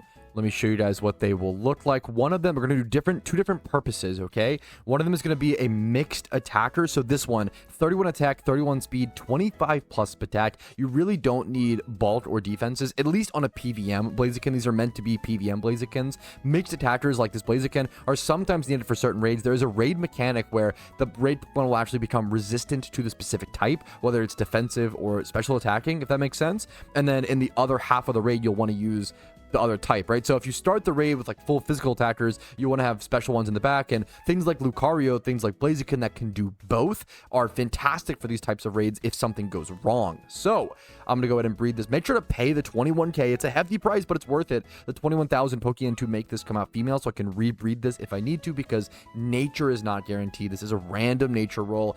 It's unlikely this comes out a usable nature. I'm looking for on a mixed attacker like this. There are a lot of things I actually can go, to be fair. Naughty, lonely, rash, mild, hasty, and naive would all work. So there is like actually a fair bit. Those would all work. Next up is this Blaziken breed. Not a mixed attacker, and a much more focused breed. Adamant Nature Everstoned, 26 attack, 31 speed. That's it. Simple Blaziken breed. I'm going to put this in a luxury ball because it's done. This is a done Pokemon. I'll be able to EV train and XP train that afterwards. I don't think, let me go check egg moves actually really quick before I was like, I don't think there's actually any relevant, like maybe Night Slash, but realistically, you're not putting Night Slash on this thing as coverage. You're usually going Flare Blitz. I like Flare Blitz, U-Turn, when PvP. It depends on PVM versus raids, to be fair. Flare Blitz, U-Turn, Brave Bird. You can go Swords Dance if you're like a specific type of build, but usually it's pretty risky. Usually you're going like Flare Blitz, Brave Bird, U-Turn, and there's a, what's the fourth move that you like, Rock Slide or something like that? You can go Rock Slide, you can go Stone Edge. I forget the moves. It's been a while since I've played, to be fair, a Blaziken in NU PvP. Hilariously, Blaziken used to be like one of the best NU mods. Actually, it might even be a UU nowadays. Where is Blaziken at nowadays? Is it still in NU? But yeah, not the threat that it used to be. That's so interesting. Choice Scarf Blaziken was like the most played Pokemon in NU. Fun fact. It was the most played Pokemon in NU for, I want to say 2, maybe 3 years. It was that dominant of a Pokemon. It was Blaziken, Venusaur, and Superior was there for a while as well. Switched out with Venusaur, depending on, like, once Superior got access to Contrary, hit ability shot up to OU, so that changed things. It was a very interesting NU metagame for quite a while, 2-3 years ago. But anyways, I digress. I'm getting distracted. I love discussing on old NU metagames, even those older, newer ones. Like 2-3 years ago is still like a newer NU metagame to me, but I still look back on it fondly. But we're gonna get those 2 breeds going. Maybe look for another breed while those are cooking, but we might just be waiting for those to hatch. All right, while those 2 Torchics are hatching, I'm also going to go ahead and just breed this Wormadam down with a shitty Ditto. I'm going to specifically go ahead and breed it down male so I can get it into a male Burmy and then level up to level 20 and get myself a Mothim. That's just some easy, quick Pokedex progress. I could go lore for a wild Mothim, but it's going to be so quick to level up the Pokemon from level 1 to 20. I'm down to just go ahead and do that. And Burmy is weirdly a rare shiny Pokemon. A lot of people might not know that, but it actually is notoriously an egg hunt. Because the only other way to hunt it is by going for honey trees, which is very, very difficult. You have to slather honey on specific trees in Sinnoh, and then go check them after 1 hour. You can only check them every hour, and it's really expensive as well. Honey trees are a really fun hunting method, but generally, if you want shiny Mothim, you egg for it. All right, we have one of our Torchics hatched. Let's go ahead and check the summary page. This was the mixed attacking one, 27 attack, 31 attack, 31 speed. It's nice to see the double 31 on it, but it did come out sassy, so we'll have to get rebred to get that proper nature. I'll check to see if I have a breeder for this, but I do think it's a little unlikely. You know what? What the hell? I actually finally was able to find a pair in my boxes. Dude, I feel like I can never find good breeders in my boxes. So many boxes of breeders, 6 boxes full of breeders now, but I feel like I can never find a proper pair. But we did it, dude. We actually did it. I can go ahead and attack brace my Torchic, and then I should be able to Everstone the Snubble, and this is naive nature, so it's gonna be plus speed, which I think is doable on Blaziken. I think it's actually pretty solid. Ideally, I would have some plus damage there, but I don't know. I kind of like actually the plus speed on a mixed attacker like this because if I were to run it in PvP or even in PVM, you're getting the plus speed nature, which benefits both situations. Like whether you're physically attacking or special attacking, your speed's going to be relevant. You're getting that benefit versus if you're only mild or lonely or whatever, you know, you're only benefiting one of the stats. So it really threatens as a mixed attacker. So I quite like this. I'm going to go ahead and go through with this breed. And worst case scenario, this can basically also operate as a budget, basically a budget Jolly Torchic, if that makes sense. If I need a second Blaziken, so now I have one Blaziken that is Adamant Nature, and I'll also have one that's naive. So if I need a Blaziken that has more speed versus this one, I'll have that as well. So 2 amazing Blazikens that will be used in maybe PvP. Like I don't know if the bulk is honestly that relevant. We'll have to see. I am decently used to piloting Blaziken and NU, but I'm not used to piloting against the metagame. And that's when you're piloting a Choice Scarf Pokemon like that, so much of the skill is actually piloting it against the metagame. And what I mean by that is, let's say, here, Swamperd's a great example, right? If I'm Choice Scarf Blaziken and I'm facing down my opponent, I have to understand how they play. Let's say I'm on Blaziken and I'm facing down my opponent's Hitmontop, right? Do they think that I have Brave Bird, and do I click Brave Bird? Or do they have, let's say they have Hitmontop and Swampert on their team. Let's say my opponent has Arcanine, Hitmontop, Swampert, and I'm Choice Scarf Blaziken, right? So the mind games are, let's say I'm on my Blaziken, I switch my Blaziken into Hitmontop successfully for some reason, like on a rapid spin or something like that, right? I then have the choice to click either Brave Bird for Hitmontop, or they think that I'm gonna go Flare Blitz, so they go like Flash Fire Arcanine or something like that. I have to be afraid of that or factor that in. Or they could go Swampert, and then I could have HP Grass. And go, so there's all these mind games when it comes to Blaziken, Choice Scarf Blaziken, and understanding how your opponent plays, how the metagame plays, and when to click what move, because you're locked into it then, right? Do I just go U-turn and go for utility, and then try to like stay ahead of advantage, but then not really get any chip against any of these Mons, like if they stay in? It's really tough. It's a very skill-based thing, and I don't know if I'm in that part of the metagame, but maybe I'll have to relearn it to be able to pilot a Choice Scarf Blaziken. It is a mon that I used to love piloting in NU, so it held together a bunch of teams. There is that Burmy I was talking about. I'm going to throw him right over in this little tray section, this little bottom row of mons that I need to do something with and then release. And speaking of do something with and then release, I'm going to go ahead and use a Firestone on this Eevee and just go ahead and release it. I actually was looking at the evolution chart earlier. I don't have any of them, which is very funny, but I actually can just go wild and counter a lot of them. A lot of them are lore encounters. Vaporeon over at Cape Brink in the grass, where I was just at for the Slowking, but instead of in the water, it would be in the grass. We also have, let's go back to it. We also have Jolteon over at Ruin Valley. That's a nice lore encounter I can actually get while going for a legendary at some point. Flareon, we just went ahead and evolved. We have Espeon over in Johto. We have, I believe, Umbreon over in Johto as well. We have Leafeon, can go get in Eterna Forest. I should always go back here. And then you have Glaceon, which you can go get in Sinnoh Route 217. So there's a lot of different ways to get a lot of these EV spawns in the wild, or you could just go farm different EVs and then actually evolve them properly. So there's a lot of ways I can do that. For now, I'm going to take the easy route and just Firestone this bad boy and get it taken care of. And now I can go ahead and say goodbye to the Flareon. Thank you for your service. And we can drop this Torchic over in the comp box. Now, once that other Torchic comes out, there's a complicated decision of how do you EV train a mixed attacker. That is always, in my opinion, one of the most complicated things. Usually you want to do some sort of damage calculation and see how much special attack investment, for example, do you need to be able to KO a Swampert with Hidden Power Grass, or in PVM, something like a Vacuum Wave, being able to kill a Slacking or do maximum damage or 4 or 5% from the raid boss. Like, there's things like that you have to calculate before you EV train, but I might just wing it and go split attacks in 252 speed, so we'll see what happens. Speaking of using Firestones, I'm going to go ahead and use a Firestone on this Vulpix to get it evolved into a Ninetales, and then I will officially have that Drought Ninetales for raids that I've been so, like, talking about and dreaming of. This was genuinely, like, the luckiest breed, if I recall. I think I high rolled like 2 different stats on this thing or something like that. Something ridiculous happened. I forget exactly. If you watched the episode, you probably remember better than I did, but I remember getting really, really lucky on this Pokemon. I remember that for sure. Incinerate's a funny move. You do actually use Incinerate to burn up berries on specific raids, so I've been keeping that for now. The move pool on Ninetales is a little flexible. You kind of want to adjust depending on what raid you're against. But there is the naive Torchic, 20 plus HP, 20 plus attack, 31 attack and speed. Pretty happy with that. That'll go over to our comps box as well. We'll throw that over here. Beautiful. And then this over here as well. And you know what? Since I do have 2 Blazikens now, I am just going to go ahead and either release this Torchic, or I could trade it out for a rare in my little rare breeder box. I only want to keep 30 rares, and that'll be a funny thing in this series is like, which rares do I keep? Which ones do I trade out? What do I get rid of? Like, I could trade out like a Charmander, for example, for the Blaziken. I like the idea of having like an absolute roulette style situation where, and you know, anything could happen, but I do kind of like, obviously everybody likes shiny Charizard. I think Phoebus could get switched out. Phoebus is not actually a rare. You would rather get this via Phoebus Pond, so we're going to release that and put the Torchic over there. I think we can do the same for this Wormadam as well and just go ahead and release that. We'll keep the Garchomp for now though, and most of this needs to be kept for now. All right, you know what?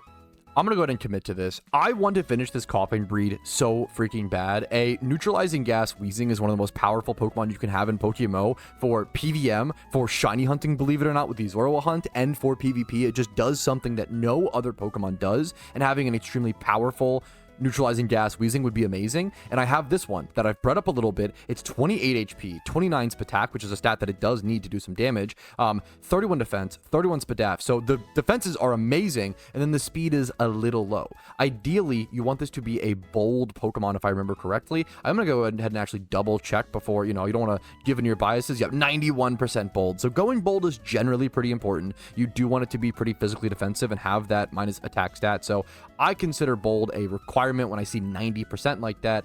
I need to breed up a Chaos A group breeder, and I just don't really have many Chaos A group Pokemon. So there's a few options. I could breed up this Gengar. I could breed up this Coughing. I'm going to use Dittos to breed these Mons up. I have to breed up a breeder for this breed. All right, I will say the problem is there's not really a perfect way to go about this breed. There's going to be a lot of RNG inherently no matter what. So I have two options. I could go ahead and breed this Ditto with this Weezing, and I would be bracing the special defense on this Coughing. Coughing, yeah, not Weezing. I'd be bracing this Spadef, so this would be a 31. Imagine this Spadef is a 31, but other than that, I would be randomly rolling the special attack. 50% chance of it being 23. That's mostly good enough. The defense would be terrible, but that's okay. That's the stat that I'm probably going to brace the defense on this Coughing, for example, and roll it up. The HP is good. The defense is fine. I can carry that out with a different breed. I would essentially be hoping that the speed, this might actually work. I need that Spatak to high roll though. The other option is the Gengar. So I could actually replace this with Gengar, and that would look like this. It needs to be a Chaos Egg Group breeder. This one, the Spatak has problems, but the speed would be better, is the best way to put it. I feel like I'm going to go ahead and roll with the Coughing. I feel like that's going to be my best bet. So I'm going to go ahead and put this Spadef brace on the level 15 Coughing. Pair these two up like this. I do have to make this male because my Coughing is female, which is really important. Ooh, we're hoping for good luck here on both the speed and the Spatak. Those are the two stats. So let's cross our fingers. The HP medium rolling at least. If it low rolls, that'd be a little unfortunate, but I think it could work. It could work. We're gonna go through with this. We're gonna hope for the best. We're getting that bold nature. Let's see ourselves hopefully a usable breeder. All right, while that Weezing is hatching, / that Coughing's hatching, I'm going to head over to Hoenn, do a little bit of XP training, just get this Burmy up to hopefully level 10 or 20, I believe. Is it 20, I think, for that Motham? And then we can go ahead and get that evolution for the Pokedex and release that as well. More Pokedex entries passively. We're at 345 so far. Would love to end this episode with at least 350, which should be super, super doable. Oh, that happened so fast. That only took like two. Yeah, it literally took 2 Tentacruel hordes. That's a lot of XP. There's the Motham, boys. Another Pokedex entry done, 346. All right, and then right after that encounter finished, our Weezing, I keep saying Weezing, our Coughing hatched. We can go ahead and head over here, send that over to our PC, and it is moment of truth time. Let's release this first so I can actually put full focus into the Coughing. It high-rolled the Spatak. It high-rolled everything. Okay, I truly am. Didn't it high-roll? Am I crazy? I think it high-rolled everything. It high-rolled the Spatak at 31, and I'm pretty sure this speed, I think it high-rolled both stats. It hit the 20% on both stats that I needed it to. That's ludicrous. That's insane. I don't know. I'm so consistently lucky on the Iron Man account, dude. It is crazy. It's beautiful to see, man. I'll take it where I can get it. I'll appreciate it, but it's got to be said. Wow, what a lucky breed. Let's go grab ourselves a Spadef brace. We're gonna have a neutralizing gas Weezing, dude. I'm so hyped for this. Literally just one of the most unique Pokemon in PokeMMO. Like, you cannot replace neutralizing, or I think it might be called reactive gas in PokeMMO. It's something like that. It's really such an irreplaceable move. So look at this. Wait, yeah, no, this, I have the wrong brace on. I was like, what's going on? Wait a minute. I have the HP brace. Sorry, excuse me. Rewind one sec. Let's put that over here. Beautiful. There we go. You can actually change out the items. I'm just so boomer. You can actually change out the items in the breeding screen by just like clicking down here or whatever. I'm just not used to it. I need to adjust to the muscle memory. So apologies. I do appreciate the comments that constantly remind me to do that. So look at this. 25 HP, 31 defense, 31 Spadef. The defenses are perfect, which is crucial on a bulky Pokemon like this. The speed is going to roll between 15 to 21, but even if this low rolled 15 speed, that's okay. You want as high speed, obviously, as possible on it, but it's not a requirement. You don't really need the best speed possible. I'm very, very happy with this. And then 29 to 31 Spatak. If the 31 Spatak rolls, cool. If not, This is amazing. This is a done bold. Oh, it's so beautiful. It's gonna be so good. I'm so excited. Let's go through with that breed. Beautiful. Coughing over to the incubator. That is a full-on good-ass comp. And while that's hatching, we will go grab some Pokemon to XP train for Pokedex entries. We might even be able to get up to like 350 really quickly here.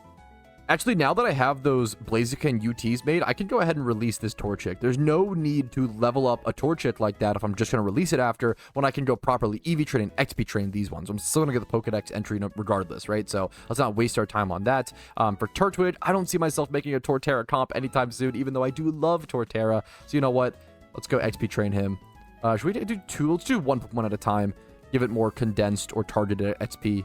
All right, here is Turtwig evolving into Grotle. Another easy Pokedex entry, 347. All right, defeating this horde should give me enough XP to level up my Grotle, number 1. That'll get him up into Torterra. Only level 32 required, so this will be a nice another evolution. That will get me, let's check. 348 on the Pokedex, yeah, once this evolves here in a quick sec. And you might have noticed in the top left-hand corner, our incubator, our coughing, did go ahead and hatch. Let's check them out.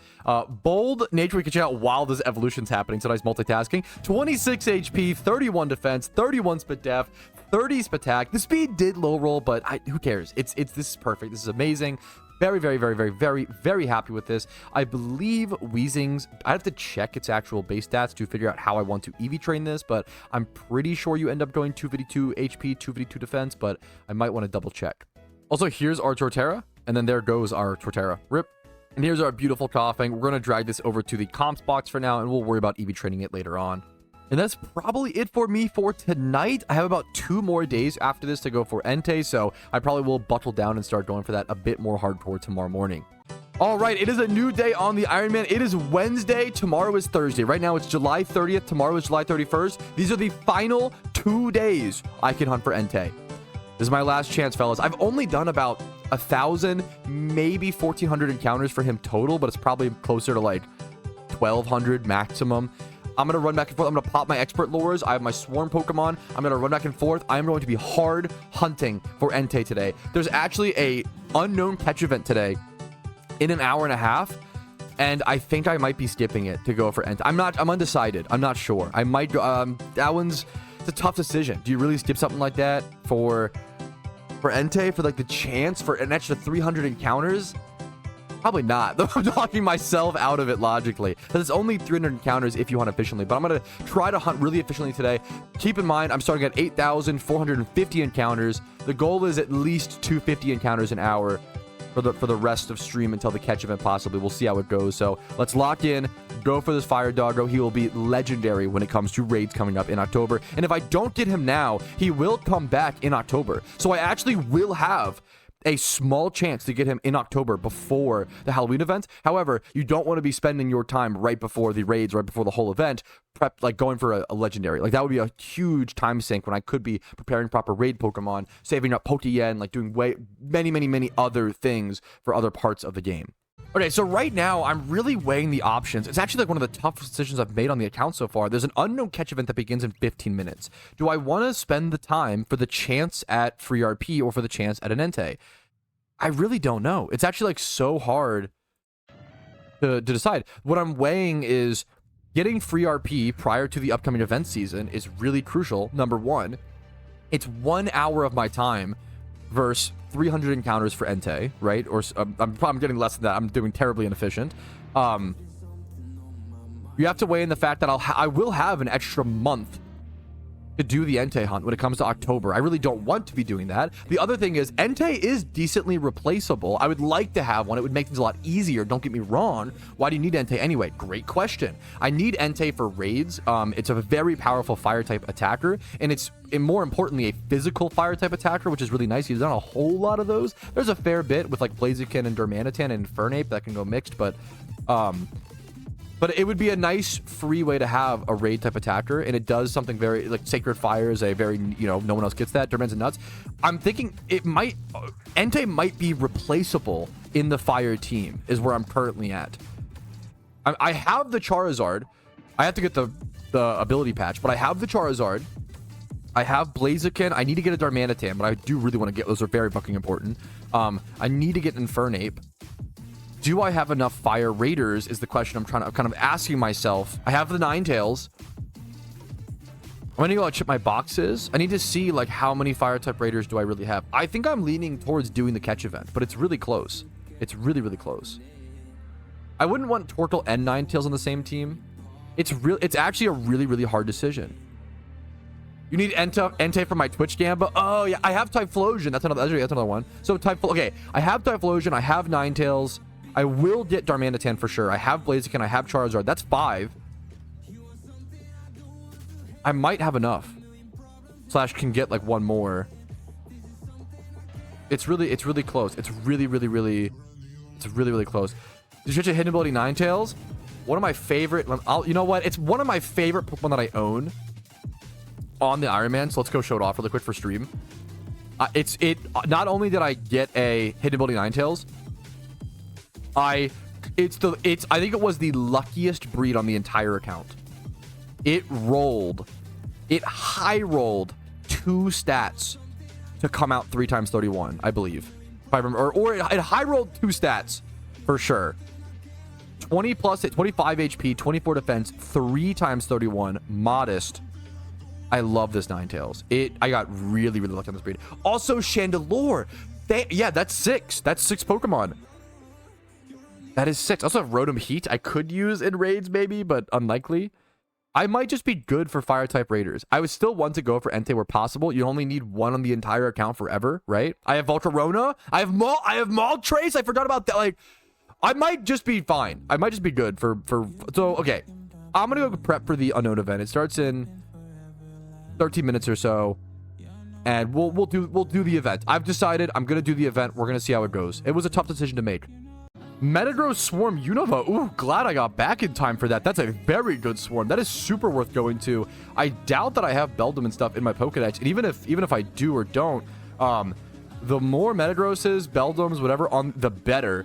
Because genderless Pokemon, breeding up genderless Mons, is really tough. I know an Iron Man recently bred up a 6 times 31, I believe, Starmie, and talked about how intense like that. He like said he could have done a whole like documentary on how like intense that was. So yes, please sign me up for a free Metagross Swarm. That'll be difficult catches. There's 5 minutes until the catch event as well. So I'm gonna have to try to get this done as quick as possible. We do have quick balls for the event, so we are set up for the... Can you nest ball, actually? I wonder if this is a nest ballable. We have plenty of balls regardless. That's proper preparation right there. I thankfully even have this rock strength, so I have the shortcut over to the area. That is super lucky. Hell yes. Let's, do I have this rock strength, though, on the Iron Man account? I do not. Okay. So... that's going to be a little bit... yeah, I'll hopefully see you guys over there very quickly. We have 5 minutes till the event. All right, not too bad, dude. Timer ball on turn 7 for the first Metagross caught on the account. Not great stats at all, but that's okay. The Unown event has officially started. However, every catch event that I've ever won on the Iron Man account, I've always been late. So you know what? We're going to be fashionably late and go ahead and catch a few more of these Metagrosses.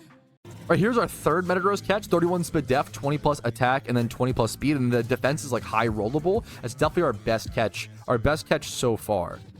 All right, the final Metagross catch. Brave Nature. Pretty darn good stats. 31 speed attack's a little awkward. I don't really want to go mixed on attacking on this. You can, but I don't love it in modern day Pokemon. I used to do it back in the day, but pretty good stats. Hoping I can turn a few of these with the Dittos that I have into one good Metagross one day. Anyways, let's move on from now. Let's head over to the Unown. We're 8 minutes late, probably 10 minutes by the time we get there and get set up and stuff like that. So we're mostly gonna be quick balling. There is no species bonus to my understanding. I will also, so one of the most annoying things with Unown, to be fair, Unown catch events are weird because there's not really any, you don't get breeders for this, right? Because it's all like unknowns. You can only breed with other unknowns. So it's actually one of the weaker catch events for an Iron Man account. It's either you win the event or you place, or you get nothing. So it's a little risky, but I think it's worth it. Let's go see Salacian Ruins I have to go to. All right, we are here. Very weird location, Salacian Ruins. Just running back and forth here, catching whatever unknowns we can with quick balls. We should be able to catch a lot in this hour. We can actually lead with a Swarmon to get more encounters as well. I don't want to expert lore only because you'll get double battles and that will make the catching a bit more awkward. So Let's see how this goes today. We'll just keep track of our just IVs today. There's no species bonus, no nature bonus. Very simple catch event. Whoever catches the best unknown wins. It's really that simple today. It'll be fun. Let's see. First catch is an 86. Damn, dude. This catch looks so good. But then you look at the total and you're like, damn. 20 plus in everything. Like, this looks so good on paper. But the fact that this one stat is 0. Which, you know, it's a would. I hate the, like... I actually had a great catch, but the one whole stat being 0, it's the woulda, coulda, shoulda. You know, I think that's silly to. I wouldn't worry about that, but it does look very. It's a great looking catch. That's yeah. This is my best catch so far, I believe. 151. That is the best one. Hidden Power Dragon, best one so far. Probably not gonna place or anything like that, but a good catch. Ooh, a 2 times 31. That'll help with the 5 times 31 unknown breed. That is definitely coming. Copium. What a dude, we've had some weird catches today. This is an ultimate woulda, coulda, shoulda. If this was like below a 10, if this was a 10, this would have been like a 17. This is the ultimate. I'm getting baited by the paranoia, the woulda, coulda, shoulda mental games. Don't do that. It's a bad trap. That's a weird unknown catch though. All right, that is the unknown catch event completed. I don't think I even have a mod to submit. I'm going to head straight over to Johto and do a little more Entei hunting before we call it for today. All right, unknown catch event results being announced. This was a last-minute catch event that I just barely ended up going to. Didn't have any submissions for me personally, so I don't think I didn't submit anything. There's no chance for me to win, but congrats to Units winning with a 14-point catch for 4th place, the lowest score. Very, very low catch with no species or nature bonuses is really, really, really impressive. Congratulations, man. Next up in 3rd place, oh, it got pooped around really quick. In 3rd place, bruh man with 168. That's a pretty okay. We're back to normal. 168 is pretty good, pretty normal 3rd place. That's just like actually a normal number. Congratulations, man. Hell yeah. 2nd place, also with the 168. Wow, so 3rd and 2nd tied. Wait, was it by 2 minutes? Or 6 minutes? What, 5 minutes, excuse me. 6 minutes? 6:26:59 was when that one was caught. The 2nd place was caught at 6:20. It's about 6 minutes, 7 minutes or so. 6 or 7 minute difference decided 2nd and 3rd place for this event. That's pretty impressive. And then 1st place, Ori with 173. Congratulations, man. You won yourself a beautiful shiny unknown. Congrats to everybody who participated. Good luck to everybody in future catch events. That was a fun one. Unknown was a really unique, niche, interesting catch. I'm glad I did it. It wasn't the most rewarding pragmatically on the Iron Man account, but it was fun. It was a cool one to show up for. Let's go for Entei while we can.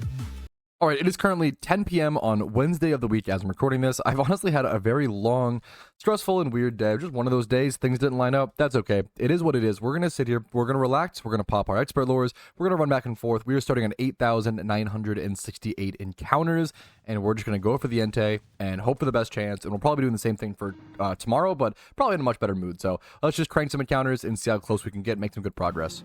That unknown catch event earlier did add a lot of extra encounters over to my encounter counter. We can actually like check and see, which is really cool. 89. I'd rather underestimate than overestimate is a constant thing you'll hear me say. So I'm going to say being safe. I started today at what, 8,400 or so, 8,500 or so encounters. I'm going to say that I'm about 1,500 encounters dry for Entei currently. That's my guesstimate, not exact season number, guesstimate, and I'm trying to lowball that. I'd rather guess under than over. Oh, I got an interesting alpha encounter here to take a quick break from the Entei hunt. I haven't really gotten too many encounters, though. I've definitely been slacking on the Entei hunt. I've been slacking a little bit this week. Apologies for that, but here we go. The alpha Gardevoir encounter. So Gardevoir has at time been used for certain raids. It can be like a pretty decent psychic just attacker. So it's pretty niche. It's only used for very specific things where you want to like spam Shadow Ball or spam Psychic or something like that, which is not a whole lot in raids, but it'd be nice to have one. It'll also be a Pokedex entry. So you know what? Very happy with that. It'll actually be called OT number 350 on the dot. Unfortunately, a very poorly timed Dragon Claw crit, and it's dead. Gotta go for attempt number 2. Have plenty of time, though. But there is the catch on the 2nd attempt on turn 9. So it's actually a really, really fast catch. I think I actually got it on the first timer ball I threw, so pretty lucky. 31 attack, I will say, not lucky. You don't want to see that. Kind of a wasted stat here on a Gardevoir, but that's okay. It's Gentle nature, this is fine. This will just be a breeder for the humanoid age group. I'll probably end up using this at some point, honestly, just as a breeder for a physical attacker in the humanoid age group is what we'll probably end up doing. So let me grab this Pokeball while we're here. There we go. A free little Blizzard TM. It is a very relevant TM you do use at times. We're going to head back over to Johto, get back to the Entei hunt, and just keep on running back and forth. All right, just a little bit of Entei hunting done, putting up to 9,220 encounters. I definitely should be able to get 10,000 encounters tomorrow since the last shiny. I'm probably at around 1,700-ish for Entei. Not very many encounters. The Entei does rotate out to a new legendary, I believe, tomorrow night at around 7 or 8 p.m. my time. So hopefully we can do a nice long stream hunting him and focusing on that. But for now, I will see you guys tomorrow morning. Alrighty, fellas, we are back for another beautiful day on the Iron Man account. We have a special one today. I will be Entei hunting almost all day. Starting at 9,251 encounters, I will also be redoing my Ho-Oh fight. It is ready. It is back up. We get to do our second Ho-Oh fight on the account. You'll get some legendary lures, and hopefully those will help push us towards that Entei today. We're only about 1,700 encounters in the hunt. We're really not that deep, so every 500 encounter increment, so for example at 9,500 encounters, I think that's going to represent the 1k mark. So at 9,500 encounters on my official encounter counter, that will officially be 2,000 encounters towards Entei.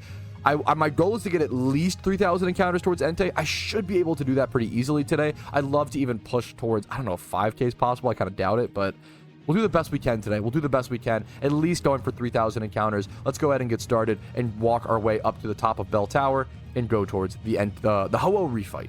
Dude, I do want to say buying 100 of each repel on the Iron might be the best investment I've ever made on the account, or one of the best. That has saved me so much time and stress. That has been so amazing. This is a great question. I don't think that we've actually just run into the problem of yet. So in an Iron Man account, I understand that trade evolutions can be found with lures, but what if I find a shiny Machoke? Should it be stuck as a shiny Machoke forever? That's a great question. I think there's a fair argument to implement a stipulation of you can, I don't know. I think it's up for interpretation, up for debate. That's a really great question.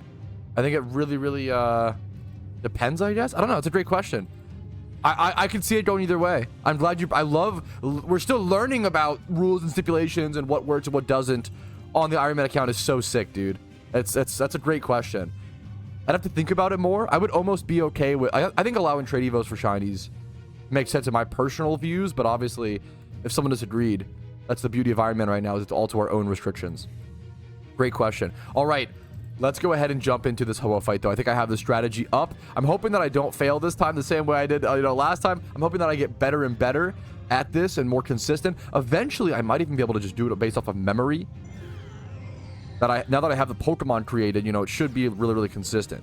As long as I click the right moves on the right turn, it literally should be good. It's just like a lot of this stuff is just nerves. I think a lot of raids in PokeMMO are kind of similar to the Fire Cape in old school RuneScape, where if you ask people will always, oh, the Fire Cape's super easy, right? And it is once you learn it, but there's just like a lot of nerves, and like most of the time you lose Fire Cape in RuneScape is from nerves, right? And as soon as you get over those nerves, you're good. I think a lot of raids with developed strategies are pretty similar, No one told me how tedious XP training Pokemon would be. That is the secret hardest part of the Iron Man that I think a lot of people, myself included, are discovering. I XP trained a lot on the main account, but with XP charms, and because they were so efficient, right? Man, this has really reminded me how intense, dude. XP training without XP charms, whew, so much longer, so much harder. That's a great point. Secretly one of the, you have to XP train every single Pokemon. You can't buy any Mons at level 100, right? Yeah, that's been intense. Anyways, I'll hopefully see you guys at the end of this Ho-Oh fight. All right, there is the end. I keep saying Entei fight. Ho-Oh fight defeated. 10 more rainbow quills have become mine. We have 20 now stocked up before the 20 we'll get when we do catch the Entei today, okay? I'm speaking it into existence. It will happen. There's a Metang. I actually really want to go catch that, but no, I'm going to ignore it. Dude, I'm going to ignore most things today. I am in full Entei mode, okay? We have 8 hours exactly from the minute that I'm speaking. Let's go get our single encounter Pokemon and just get freaking into it. All right, boys, it is time. We have 3 legendary lures. Swarm, Beedrill. Okay? You know what? Should I hold these? You know what? I'm going to hold on to them. I'm going to try to do it raw first. I'm going to try to get Entei without any legendary lures. And if we could save them for next month, for the next legendaries, that would be ideal. We're going to do our best. The real question is, what other legendaries do we even, like, need that badly? I'm trying to think, like, what even needs to be... We don't need Articuno. We have Zapdos and Moltres. I want Articuno eventually for, like, collection, but you don't need it for any sort of efficiency, or any sort of pragmatic use. In Johto, I want Raichu. That is the other one, to be fair. Suicune would be nice. Suicune and Articuno would both be nice to have. I don't think I need them. Raichu and Entei, I think I might need for raids. But other than that, we're coolin'. So this might be one of the last legendaries that I personally need, which I'm excited for. Let's jump into it. I'll pop the legendary lures, but we have like 8 hours to go for it. I'm gonna do it later on and see if we can be greedy and save them. We'll see how it goes. All right, apologies for forgetting to do an update, but I am now over the 2,000 encounter mark for Entei. I'm at about 2,200 or so encounters deep into the Entei hunt. Still not deserved. Still did not earn it quite yet, but hopefully we get a little lucky this month comparatively to our Zapdos/Articuno hunts. All right, we are now over 10,000 encounters on our encounter counter. All right, I currently am around 2,500 encounters deep for Entei, and there is about 4 hours left as I'm recording to go for this hunt. I won't be able to hunt the entire time. I might only be able to hunt for the next hour on stream. We'll have to see, though. It'll depend. I'd like to go longer if possible. We'll have to see how the schedule lines up. Alrighty, fellas, it is time. I might only be able to hunt Entei for 1 more hour. So you know what? It is finally time to pop our extremely precious resource, our 3 legendary lures. Let's see how they go, if they help us, and if we can get 1 legendary over the course of my entire Ironman account on a legendary lure, it'd be a really cool thing to see. I'm going to go ahead and pop them in 3, 2, 1, now. These increase your chance of getting a legendary significantly, but are vehemently expensive and super not worth it on a main account. They are worth it on the Ironman account because you can't really do anything else with them. So you might as well pop them for the benefit. So we're going to hope for the best, get a few encounters with them, and cross our fingers and hope to see that fire dog. Right, here is the first legendary lure gone. The first one has worn off. We have 2 more. All right, we are on our 3rd and final legendary lure. All right, man, there it is. The legendary lures are done. We tried. We did our best. 6 legendary lures used on the account to no avail. It made sense. Gonna happen. All right, we are currently at 10,211 encounters. If we can do about 1 more hour of efficient hunting, we can get to 10,500 encounters. In 1 more hour, we should be at around 3,000 encounters deep for Entei. That's about where I wanted to get to. If I get 3,000 encounters deep and still don't have it, it is what it is. We hope to get one in October. It's not really deserved, obviously. We think the rate is somewhere around 1 in 5k. I went super dry for Zapdos and Articuno, but, you know, it's not... RNG is not always going to even out as quickly as back-to-back hunts, right? So it makes sense. Just going to see what we can do, keeping up progress, hoping for the best.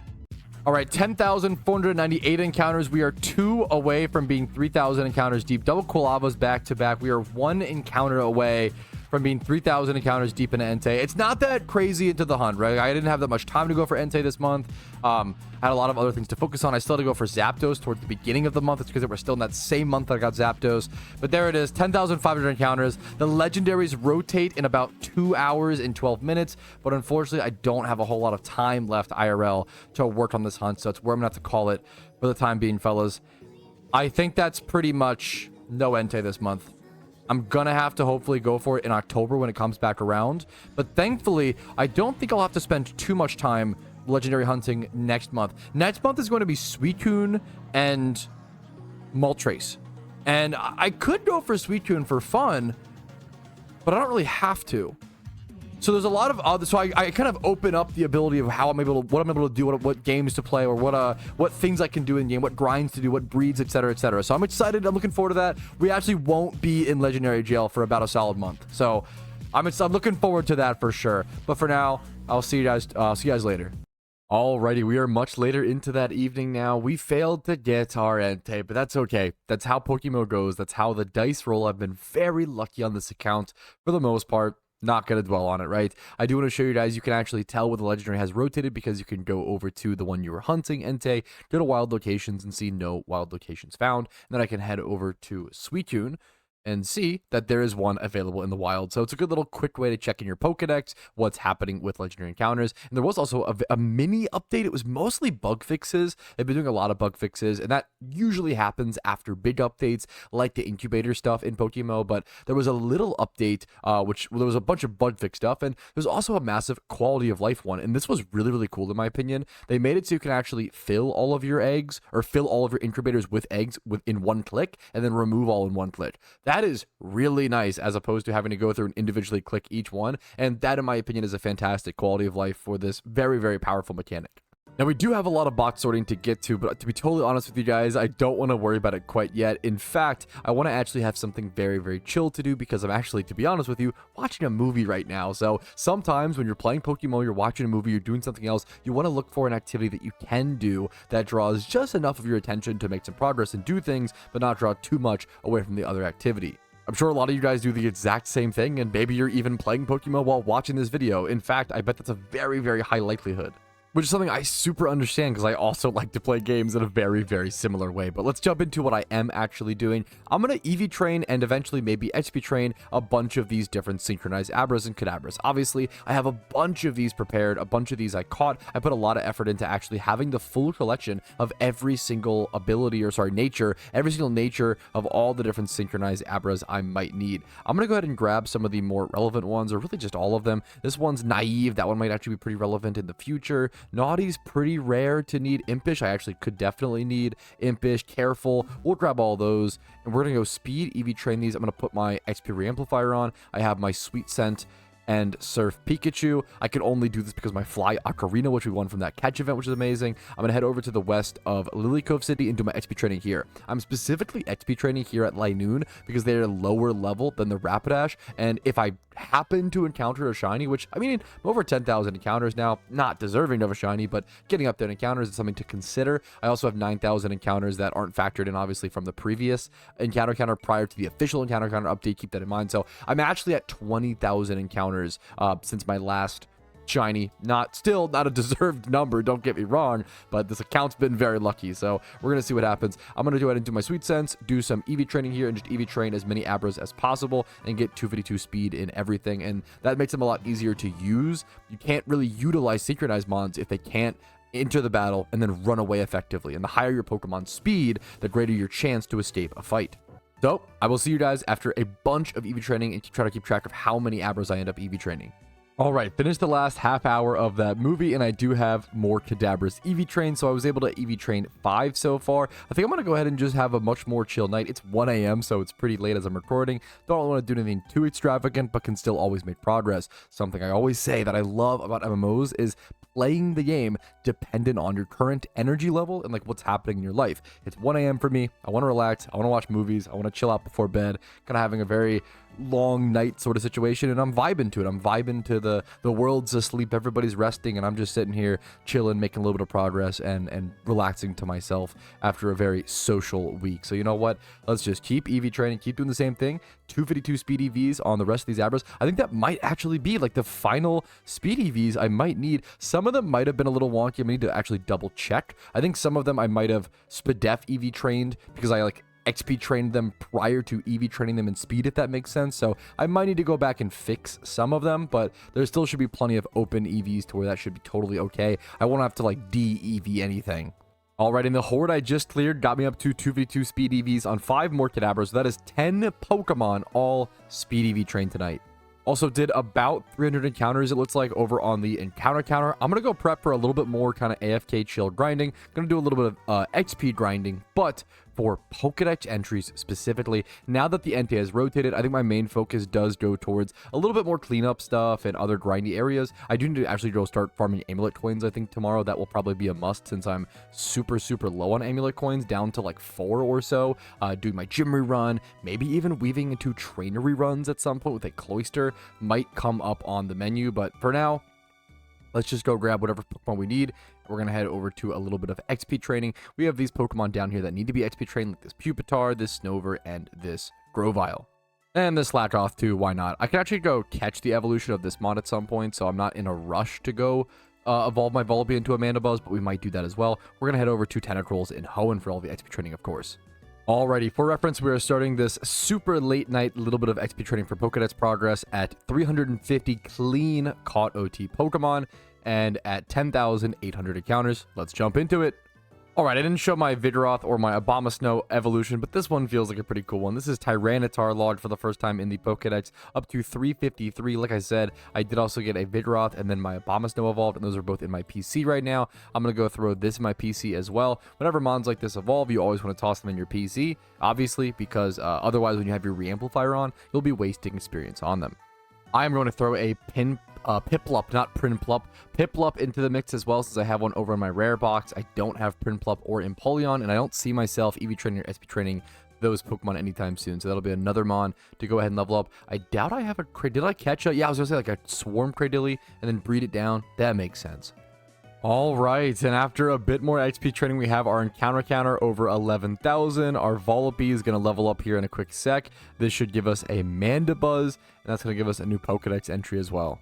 Here is the evolution. It is getting incredibly late. I'm incredibly tired, but we made a lot of progress today, so it's going to be a well-earned rest. I think the main focus tomorrow as well will be more Pokedex entries, as well as possibly doing like that Amulet farming I was talking about. I need to get to that at some point and not delay it too long. The fact that Mandibuzz gets Bone Rush, very cool. What a weird Pokemon. I don't see Mandibuzz a whole lot. Pretty niche Pokemon.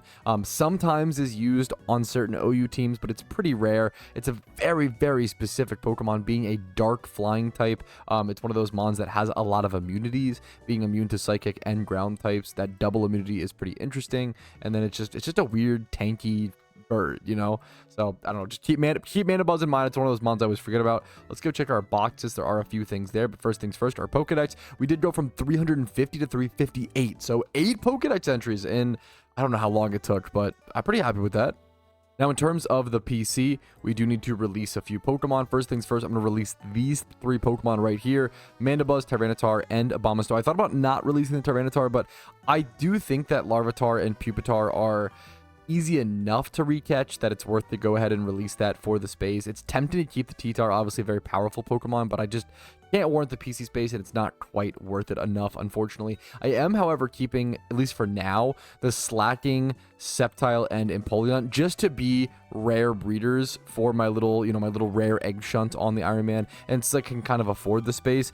Also, I can kind of afford the space for this exact reason. Let me show you really quickly. I'm going to be releasing every single Unown that I caught recently in the catch event. I thought about keeping all the 1x31 Unowns, excuse me, keeping all the 1x31 ones and trying to breed. I believe you can breed Unown with Unown, but that's it, if I recall correctly. Or maybe no, excuse me, maybe you can't. I don't know why I thought you could.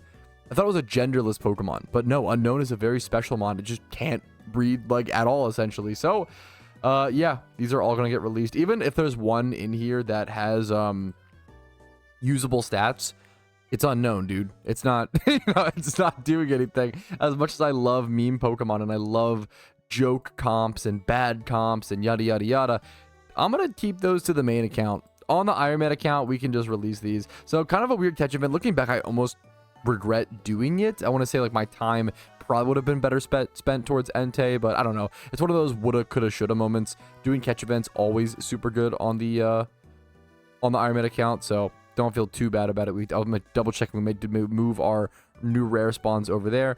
We'll move these guys over here, and that will clear up a ton of PC space. One of our catches was 2x31. Yeah, this one, but what are you gonna do? Yeah, release them all. Unfortunately, rest in peace, Unowns, but that does clear up our boxes a ton. I need to look through and breed down these Metagrosses or breed up these Metagrosses, depending on how you want to look at it at some point. But we're good for now. We have our rare little egg hunt box. We'll move that over a few slots. We have our Dittos over here that I still do need to sort through. So a little more box sorting to do, but I'm in no rush to do it. I do need to evolve both these Tyrodes, one into a Hitmontop and one into a Hitmonchan, but it requires very specific stat distributions. I'll have to like EV train properly to do that, but I'm going to go rest. It's very late. It's actually around 3 a.m. for me, so I'm going to take a nice big sleep, and I will see you guys tomorrow morning. All right, it is the next morning. Our boxes are clean. We have our inventory prepped, and there is a swarm right now. Specifically, let me turn off my XP re-amplifier so I don't actually accidentally put XP on my Tyrodes and mess those up. But there is a swarm over here in Hoenn, a Metagross Swarm, a pretty weirdly like difficult Pokemon to go get. as a Pokedex encounter, so perfect timing. I'm loving using these swarms to fill out my Pokedex passively. It's been fun, satisfying, and a good break of monotony. I didn't realize how good swarms felt as a new player. It's been a really, really long time since I was a player trying to complete their Pokedex with swarms being active, and swarms recently got like semi-buffed, and it felt really good. So really enjoying that. Gonna head over to this Chimecho Swarm as soon as possible, and I'll see you guys there. So I was heading to the Chimecho Swarm, and I got stopped by storyline stuff. I guess Team Magma and Team Aqua are kissing now. Hell yeah, more power to them. All right, Chimecho time. All right, we caught our one Chimecho, came with a free Culber Berry. Honestly, every single berry that I can get for free is massive on this account. I desperately am going to need more seeds and things like that in the future. However, I'm going to just catch one Chimecho. I don't need any more. It's going to be a Pokedex entry. Chimecho, not a very powerful Pokemon historically, and I will need to breed it down, I believe, into a Chingling is the baby form, so we'll do that at some point as well. I don't know if I need to put a certain essence. I always forget which baby Mons need essence and which ones don't, but for now, that should be good. Let's move on to a new Pokedex entry. I think my goal today is to at least get 380. I'm not looking to play all day, but I do want to make a decent amount of progress. So that's the goal I'll set for myself today, is 380 caught OT. All right, turning my Reamplifier back on. I think I might actually be able to evolve both of my Tyros into the right evolutions in one encounter, but I could be mistaken. It's hard to calculate the IVs, especially at a lower, or sorry, Pokemon stats, especially at a lower level. So, if you don't know, the way that you evolve Tyroken into the different Hitmon forms is based on their stats, and that is the stats right here. These stats include their EVs, their IVs, their natures, everything, right? So you can't just EV train or IV breed or whatever and make the stats the same. It has to be overall across the board. To get Hitmontop, which is the hardest one, you need them to be equal. The attack and defense stat to be exactly equal. To get Hitmonlee, you want the attack to be higher than the defense. It's kind of reckless. We don't need that. We already have that one. Then to get Hitmonchan, you want the attack stat lower than the defense. I really want to evolve these because number one, I can breed them down for the shiny chance. And number two, getting these Mons in the wild as wild locations sucks. These might be like the hardest, some of the hardest Mons in my opinion to get in the wild for your Pokedex. So what I'm going to go ahead and do is I'm going to do one horde of Pelipper right here. I have my extra amplifier on. I'm going to be putting defense EVs on both of these Tyrogues, okay? My thought process is usually at level 100, 4 EVs I believe is usually one stat. At level 50, it's 8 EVs is one stat. So when I discharge this horde, I believe it should give my this Tyrogue, it should be very close. I can stop the evolutions if it's not going to the Pokemon that I want as well. I'll have to watch very, very closely. But for like this one, for example, one defense stat would end up tying the attack and defense stat, but when it levels up, the stats might change. I have to really keep an eye on it once again, but this might give me what I need. You kind of have to EV train the Mons until they're in the right position. You can kind of just play around with it. I'm obviously defense EV training here. That's the main stat you want to kind of mess around with. Sometimes the attack stat on these Mons, but let's just go ahead and go for this. And I'm basically, they're gonna level up. I'm gonna watch the animation. I can even actually check. So this one's 25, 26, so the attack is higher. That's not good. This one's equal though. Let's see which one this one's evolving into. I need to watch for Hitmonlee or Hitmontop. That's Lee. We're gonna cancel. You have to pay very close attention. And if you're a second too late, you can mess that up, okay? But when you're doing these Tyrogue evolutions, you really can, like, double check. This one should be Hitmontop, I believe. Yes, beautiful. You can tell based on the sprite if you have enough experience. That was a close call. Like, you don't have that much time to cancel it based on imagery. But there we go. We got our Hitmontop. And that, man, that's actually so nice to see. I'm not gonna lie. That is, like, my most wanted Pokedex entry because I got my Hitmontop as a PvP reward like I've talked about, and my owned OT and my caught OT were desynced because of that. So, oh, I'm so happy. That makes me so, it's so, I'm not someone with diagnosed OCD, but it was bothering me, that's that sort of thing. So happy to see that. Not that I would feel like it's normally a problem for me, but it was irking me a little bit. So that's all I wanted to say. So now I'm going to do this again. And I believe for Hitmonchan, you want to get your defense higher than your attack, right? Attack stat lower than defense, right? So I think if I just keep defense, this one's easy. If you just keep defense EV training, you'll eventually get there. So these are two huge Pokedex entries that would be a massive pain in the butt to get in the wild, just via some smart statistical manipulation. Yep, the defense stat is raised. Okay, this one, as long I just need to level up there. This one should this should for sure get me a Hitmonchan. Hell yeah. All right, here's the evolution. Oh, that is a, as you can see, And I'm glad I caught that. That is a Hitmon top, not a Hitmonchan. Okay, so because I almost let that evolve, because I was expecting for sure a Hitmonchan, because it leveled up, it got an extra attack stat, and it put the attack ahead of the, or equal to the defense. So just always pay attention. Like, whenever you're evolving your Tyrodes, just pay close attention. You don't want to risk a mistake. Especially if you're evolving for an actual competitive Pokemon and not even just for the Dex. Ooh, that can be a nightmare to accidentally evolve into the wrong Hitmon form.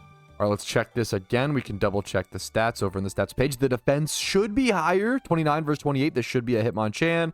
Show me the little boxing gloves. Perfect. The little, what do you even call this? Little tricorn head? His head's like a pineapple or like a fruit or something. Anyways, there it is. Oh, that is 3 massive Pokedex entries done. I'm so happy to have the whole Hitmon line, dude. That's really satisfying. That's sick. Right, next up, I don't have Lickitung in my Pokedex. I love Lickitung. Let's go catch one. Now, let me grab my damp Pokemon because I should just have that on me anyways while doing all of these Pokedex entries, just in case I randomly run into a self-destruct, shiny Pokemon. It just can happen. And then I'm also going to run over to the west here in Oplucid. It's over at Challenger's Cave. Lickitung should be a common single encounter over here. It might be it's slightly annoying. I probably should have Baby Repelled, not Match Repelled there, but that's okay. These repels have been a huge help, by the way. I could pop Flash here, but I don't think it's that deep into the cave. I think I could just run back and forth right here and get myself a Lickitung pretty quickly. I have to run out the repel steps. Should be a common single encounter here once again. There is also Golem here, actually, as a rock smash encounter that's supposed to be quote-unquote common. So I'm going to smash whatever rocks I can. If I could get a Golem encounter here, that'd be amazing. Mawile might also be new. I doubt I have that. I have that somehow. Okay. Got myself a Boldor encounter. Don't have one of those. Might as well catch it. Bastion encounter in the water. Okay, I'll take free Pokedex entries towards other ones. Absolutely. That's the best kind of Pokedex entries. One you just randomly encounter. Okay, it killed itself. Never mind. That was just lazy of me. I should have thought about... Bastion is literally like one of the #1 Final Gambit Pokemon. I just blanked on it. Totally should have considered that a bit more. I'm just running around this cave at this point kind of randomly. All right, there's the second Bastion encounter caught. Not too shabby. Up to 363 OT Pokedex entries. I'm trying to get off this patch of water. I keep trying to click on every single rock to see which rocks I can rock smash. It's kind of hard to tell without Flash in this cave which ones I can, and I'm picking up random little items from the rocks. So honestly, a free Max Ether. Hell yeah, didn't expect that. This should be a rock smashable rock. The rocks you can smash in Unova just look kind of similar to the rocks you can't, weirdly, compared to other regions. There's no way I've caught a Woobat. This Pokemon's fucking weird. Okay, perfect. Sorry to the Woobat fans out there. I know there's dozens of you. I feel like it's just not a very beloved Pokemon. Woobat, one of the weirdest Mons in PokeMMO, especially because it's a split Mon with Axew as a shiny hunt. And you probably heard me talk about it on stream before. That cave is cursed, man. I have only ever seen people leave the Axew Woobat shiny hunt with either 7 Woobats, where they went like dry for every single hunt until they eventually got the Axew after a year and a half, or got the Axew after 6,000 encounters and no phases. It is the most, I swear, it is the most like polarizing shiny hunt in all of Pokemon, or at least one of them. There's a few hunts like that, but man, that one is, you either make it or break it. All right, there's our Woobat catch. Terrible IVs, that's okay. Good Pokedex entry. Lickitung's supposed to be a common encounter here, but I haven't seen it. I was looking at my encounter counter. That's kind of cool. Haven't seen my encounter counter look like that. Well, the official one ever. 11,111 encounters. Very clean. Oh, that's sick, actually. Picked up a free Stone Edge TM. Very happy with that. There's a fair bit of people. I think they're doing the Time Size Hordes. I can't believe... Okay, maybe Lickitung is just on a different floor. Maybe it's up here. I would have assumed Lickitung is one of those Mons that can just plop around the whole cave. They don't really need to limit the distribution of Lickitung, do they? But I don't know, man. Give me a Golem encounter. I would love to see... A Golem would be so good to get for free here. No way I get a Riolu encounter here before a Lickitung. What? I swear Lickitung's supposed to be common here. Part of me wants to catch this, but that's like a decently rare encounter if I don't recall correctly. That's so funny. Well, there's the Lickitung. Okay. It took a bit. I thought it had to be these locations. I remember we had a teammate on Team Mr. Neo who got so many shiny Lickitungs and Gravelers on the way to his... I believe on the way to his shiny Riolu here. He was hunting here for like 2 years or something like that. I forget which phases he got, to be fair, but I knew that Lickitung was here because he hunted here. All right. This should be a pretty easy catch thing. If I might even just like Pokeball this. I'm going to Dust Ball. They're cheap enough and we're in a cave. Want to abuse that fact. Look at the Sleepy Licka is really cute. What a cute little sprite. All right, there's the catch. Let's check the IVs. Just doing it for Pokedex, so even if they're terrible, we'll take a 1x 31 HP. I doubt I have a Licka. I do have a Licka. I assume from an alpha spawn. That must have been what that was. I'm going to escape rope again. I should go buy some more escape ropes decently soon, but that is another Pokedex encounter up to 365, aka the number of stream recaps I completed recently, a full year's worth. That was pretty cool. Let's just continue forward. I'd like to focus and pinpoint my efforts on the Kanto Pokedex specifically. I need to get it. I do need to get, like, it is a requirement to get at least one hidden ability patch prior to the upcoming event season. And I just realized, wait a minute, if I complete Kanto, I'm gonna get a water patch. I didn't even think about that. I should specifically try to complete the Pokedex, obviously, where I picked the fire type Mon. Oh man, I don't know how I didn't even think about that, which I think was Johto. I think Johto I went Cyndaquil. So man, I've been going for the Kanto Pokedex this whole time for the fun of that. Maybe we should be going for Johto instead. We definitely should be. And we also have some easy catches over here that we could go for. It's like, okay, Dunsparce, 3 Island Port. Let's go do that. We'll do Totodile and stuff later. But Dunsparce and then the Mareep line, we could definitely do some of these. Hell yeah. I would love to build a competitive Mareep as well, because Ampharos can be a very relevant raid Pokemon at times. All right, here's the Dunsparce spawn over at 3 Island Port. Really weird little location in Kanto. A fantastic ×5 horde shiny hunt. You kind of need do you need Leppas? Kind of don't. You could use Leppas here. You could skip out on Leppas here. It's through a little mini cave is the little area you do have to walk through. It's a really, really cool location. I love Dunsparce. Just kind of a forgotten Pokemon, sadly, you know, not very powerful, but it's over here, this weird little patch of grass. You like head through this little mini cave. I'm sure a lot of you guys know this spot, but I don't know, it's kind of a forgotten spot in PokeMMO. This actually used to be, fun fact, one of the best HP, I believe, EV training spots in all of Pokemon. You would get 5 HP EVs per horde. That was one of the best ones to go to. The PC's right here, so it's pretty close. We have to walk through one little strip of cave spawn. So another Pokedex entry. Let's continue forward. All right, well, apparently the PokeMMO gods are listening, because there is a Croconaw spawn over near the Whirl Islands. The problem is it's in a very far spot from a PC, if I recall correctly. It's in like the Lugia Cave, and I am not great at traversing that area, so I'm gonna look up a quick guide and try to get there, but it is despawning in about 13 minutes. You also need Whirlpool HM to even get to the location. What a niche one. Picked up a free Max Revive, one of the best pickup items you can get. Happy with that. And I might need to interact with this guy. I'm not totally sure. Or thankfully, just ignore him for the time being. I am making my way here. Shout out to, there was a YouTube guide made by Jordan Parker. Only like 6,000 views or so. Uploaded 4 months ago. So very, very recent. I'm going to assume it is in here. Yes. Here is the Croc. I don't know if I've ever been here in Pokemon. Maybe once. Like, that's, you just don't really need to come to this location for a lot of things, you know? Oh, but this is huge. Croconaw Swarm. I can catch this, level it up into Feraligatr, and then, oh my god, this will be perfect. It's level 50. It's so high level. I can catch one, evolve into Feraligatr by leveling it up 1 time, and then breeding it down into Totodile and get 3 Pokedex entries, 3 rare Pokedex entries right there towards the Johto Pokedex. That is the most perfect swarm that I could have seen. Dude, what a tough catch. This sucker has broken out of 3 different dust balls, false swiped 1 HP and asleep. I'm scared to false swipe it down. It's actually not quite 1 HP, I guess. He's thrashing now, so he might get confused, or he will get confused, and I don't want him to kill himself if I false swipe him down to 1 HP. So I'm just going to Spore here and go for a timer ball here in a quick sec, hoping this is the last ball I throw. As we're getting later into the turns, we can see once we reach turn 7, it is actually more worth to use timer ball versus that dust ball. I actually just realized I probably should have used net ball. I don't know if I have any. I might need to buy some net balls, because net balls would have been, I believe, 3.5 times catch rate against this water type. Yeah, absolutely. Wait, oh wow, I thought Thrash was the use 3 times and confuse move. Did putting him to sleep interrupt his Thrash? I didn't know that's how it worked. That's really, what a niche little, it's cool to know, honestly, for catching Pokemon in the future. Turn 9, asleep. I'm gonna false swipe him one more time. He's waking up almost instantly every time as well. I'm gonna false swipe him down to actually 1 HP. Go for the timer ball on turn 11. This is max catch rate, 4 times catch rate. Surely this has got to be it. This is 3 Pokedex entries in 1 catch. And I would love to actually get a good IV one. Beautiful. There it is. I'd love to get a good IV one and actually breed up a pretty decent Feraligatr. Very powerful Pokemon. Very cool Pokemon. Let's see. Terrible IVs, but that's okay. I'm going to go ahead and take the time to catch a few more of these, because getting a good IV one is that important. Oh, I'm spending a lot of Pokeon on Pokeballs for these catches, but there we go. We got another one. That's honestly pretty good. 25 plus HP, attack, and speed. That is 3 out of the 5 stats it needs.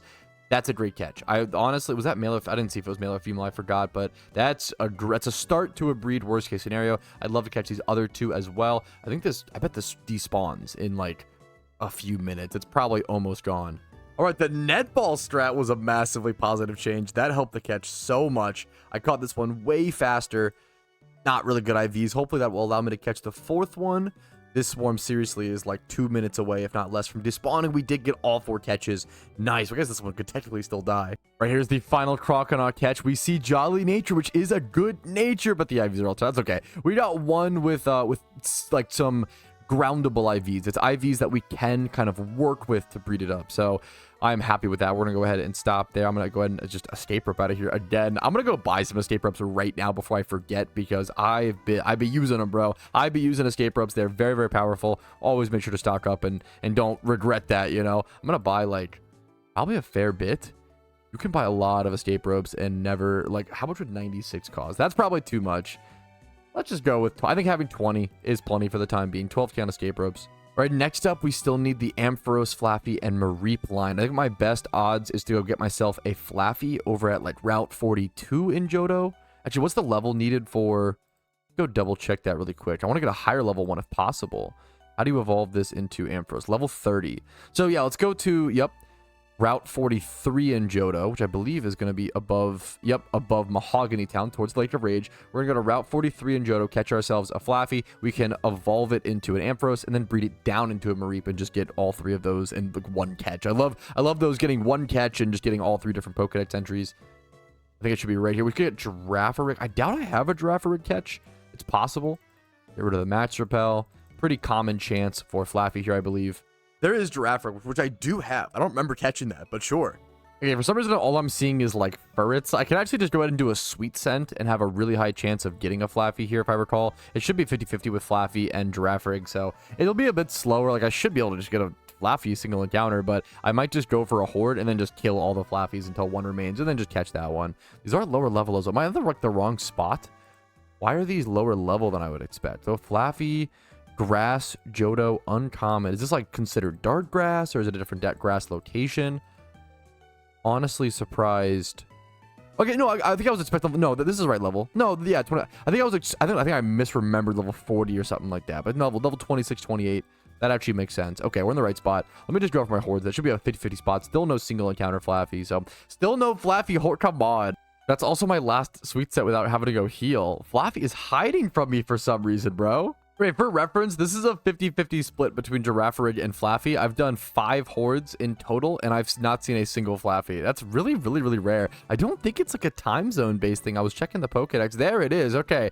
I was checking the Pokedex. I was like, I don't think Flaffy only spawns in the daytime or something like that, because like certain spots, Girafarig is like nighttime only, so get a little paranoid or daytime or whatever only. So, okay, there it is. Took us long enough, but we got it. I'm going to catch a... female Flaffy. Almost all of them are female, thankfully. We're gonna catch a female one because we actually want the species. All right, there's our Flaffy catch. Hope for some decent IVs here as well would be helpful. Terrible, terrible IVs. I'll worry about that in the future. For now, we'll just work on Pokedex entries. Nice shiny Shiftry, by the way, from Zypher. It looks fucking beautiful in the overworld. We're at 368 caught OT, but we essentially have, I think we have at least 2 in the bank. We have 2 in the bank here, so that's 2. We can give the extra 3, 4. We have 4 like in the bank. That looks 272. We could go for Seeking. We have Weezing as well. We have a lot of mons we could like go EV train and XP train to slowly make progress for. So we could switch over to that if we want to like take a break from just pure Pokedex grinding. Just taking a quick switch over to more passive stuff. I could go get myself a nice Swinub or Piloswine in the wild, and then evolve the Piloswine into Mamoswine, breed back down into Swinub. Speaking of good PVM Pokemon, I haven't even thought about, making a good Mamoswine is a good idea. Very powerful, offensive, ground ice type, very offensive Pokemon, right? I'm sure there's like common Piloswine spots. Giant Chasm. Maybe we just head over there really quick. Literally 1 encounter in the cave and got the Piloswine. Perfect. It might have takedown, but since it should be a pretty common encounter, I might just False Swipe anyway, and then hope for the Spore after. False Swipe Spore into Dust Ball, most likely. There's Ancient Power. It needs to have Ancient Power to actually level up and evolve into Mamoswine. So, beautiful to see that it actually is packing the move when I catch it. That reminds me, I still need to do hard skill farming. There's always more to do, like so much to do on the Iron Man account, and it's really fun. It keeps me excited and interested, don't get me wrong, but sometimes it's overwhelming, and that's the thing you have to balance with the Iron Man account is, you know, are you serious? It wakes up and takedown. Well, I'll catch another one, I guess, but that was unlucky. I mean, not that crazily unlucky, but you know how it is. But yeah, the Iron Man account can be very over. It's not for everybody. I think someone actually, we were kicking some people recently from the team, just for inactivity, not out of, you know, they didn't do anything wrong. But I said anybody who's inactive for like 1 to 3 months will probably start to kick because we want to have slots for, you know, active players. I don't want people to be taking up team slots that they're not actively playing. And now we're back to 150 out of 150 after I kicked like 8 people or so recently. But what's interesting is, and it makes total sense, a lot of people have tried the Iron Man account, played for a week or so, and been like, you know what? I played some of the regions, I had my fun, I feel like I got my experience in the account and moved on, which I super respect. Tons of respect for trying it, you know? Sometimes you try something and it's not for you. I hate olives, notoriously. I still try olives every at least 2 to 3 years to see if my taste buds have changed, to see if I like them again. So, a lot of respect for those that tried it, and I super understand it is not for everybody, but man, is it for me. All right, there's a Piloswine actually caught successfully. Hell yeah. We can once again evolve that, level it up once, evolve into Mamoswine, and then breed it back down into a little Swinub. Would love to get myself a good, proper Mamoswine at some point as well for proper PVM.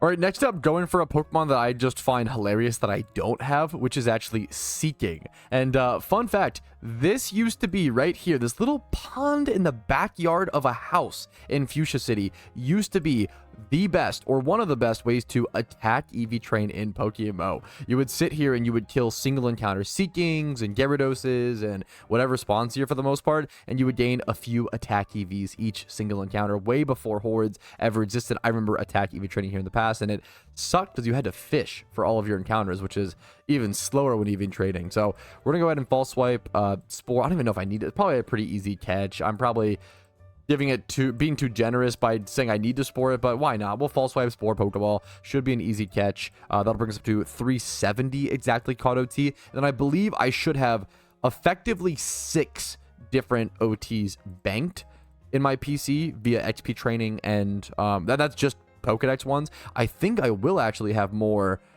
way more than that banked via actual proper EV training and XP training of like my Honchkrow, my Murkrow and Honchkrow. So I'm going to go do a little bit of XP training for Pokedex stuff and then breed those down with whatever Shidos I have. And then we're going to do some EV training for proper PVM, PvP Pokemon and get some free Pokedex entries the actual natural way, right? So there we go, 370. I'm kind of ignoring this alpha. I probably should go catch it. I was neglecting it for a little bit, but now I showed it to you guys on the map, and I can't be lazy. I gotta go get it. It's an alpha Raichu. Alphas are just so good, man. They're so good. The free 2x31, too good to pass up. All right, I went ahead and scurried my little butt over here. We got ourselves an alpha Raichu encounter. Hopefully it's not too difficult. It is a male as well, so it's going to be a fantastic breeder. This was for sure worth it. I was just feeling extra, I don't know, a little lazy today. I feel like it's been a long week, so... But, you know, you can't pass it up. It's just too good. So there we go. Got this thing. Skill swap. Hopefully a decently easy catch. Okay, I'll take your lightning rod. Yes, please. The Raichu has become indignant. I'm hoping I can lower some of its stats. Yeah, whew, there's a hit. Okay. The last Hammer Ball did not proc it. I don't know the percentage chance. There's got to be some percentage chance of how likely it is to hit. This thing has Safeguard. I have not seen that the entire fight. I guess that's lucky to some extent. I do not outspeed. My substitute will now not trigger. Because, oh man, that's brutal. Okay, I think the new strat is I need to keep my Breloom alive. What I want to do is actually switch over to, like, I guess my Empoleon to sacrifice switch, or go my, I think I go my Parasect and try to live or whatever the T-Ball. Body Slam's going to KO me, though. I'm trying to basically spam some timer balls to have a small catch chance without Spore, but mostly just to lower its stats. And then I can bring in my Breloom after lowering its stats, hopefully outspeed it, get a Spore off, and then start the whole, like, infinite chain all over again. It is insta-bricking out of, like, every single ball. And I didn't get the... Wow, the Filled with Might chance there. This is going to be a tough catch, man. I might take the L here. We're going to bring Dragonite in. He should be able to resist the T-Ball to a decent degree, or at least should hit for neutral. Let's see. Come on, lower the stats. Please, please, please lower the stats. Lower the stats. No. Man, missing like that's ruining the whole fight. Not hitting the lower stats. That sucks, man. Not protected by Safeguard, but I'm 99% sure my Smeargle is slower than my Brel. Ooh, actually, it's faster. I'm going to go for the Spore. It might be a huge waste of a turn, but what else am I supposed to do? This encounter is fucked. This despawns. Let me go check when this despawns. But, I mean, all I can do here, my only play here is a Timer Ball. And I guess hope for... I think this despawns. It might already be gone. This was called at 12:23 p.m. It's currently 1:24 p.m. Don't you dare catch them. Don't do it. Don't do it. Dude, people are gonna think I'm like fucking hacking or some shit. What? That's insane. That is ridiculous. On the final chance, the final Pokeball, my Breloom 1 HP. What? It's just so weird, man. I'll never beat the allegations. Anyway, XP Candy extra large and 2x31. Decent stat placements, not amazing. I will take it. The catch though, what? It's just insanity. Wow. Okay, it is XP training time for some Pokedex progress. I'll see you guys over at Tentacruels as per usual. All right, here's what my PC looks like currently. We have these bonds down here for the rare breeding, so I'm kind of keeping those for the time being. I might even just move them. You know what? Flat out. Over here, we can go ahead and do that. That's totally fine. And we also have this boulder, which I do want to breed down into a rock and roller first. We cannot trade Evo for Gigalith. We will have to actually encounter that on our own in the wild, of course. We have our Woobat, which I kind of want to evolve into Swoobat. The problem is it's a happiness evolution, so usually that means you actually want the lowest level Woobat possible. This level 47 Woobat is not going to be easy to get happiness on to evolve, so I think I might just release this. We have a few mons over on our release box. I'm going to go ahead and do this, actually. Just release these fellows, those 3 mons, clear up some space. I need to breed down this Chimecho into a Cheating. I don't know if I need to use Essence or not. I don't think I'll have to double check.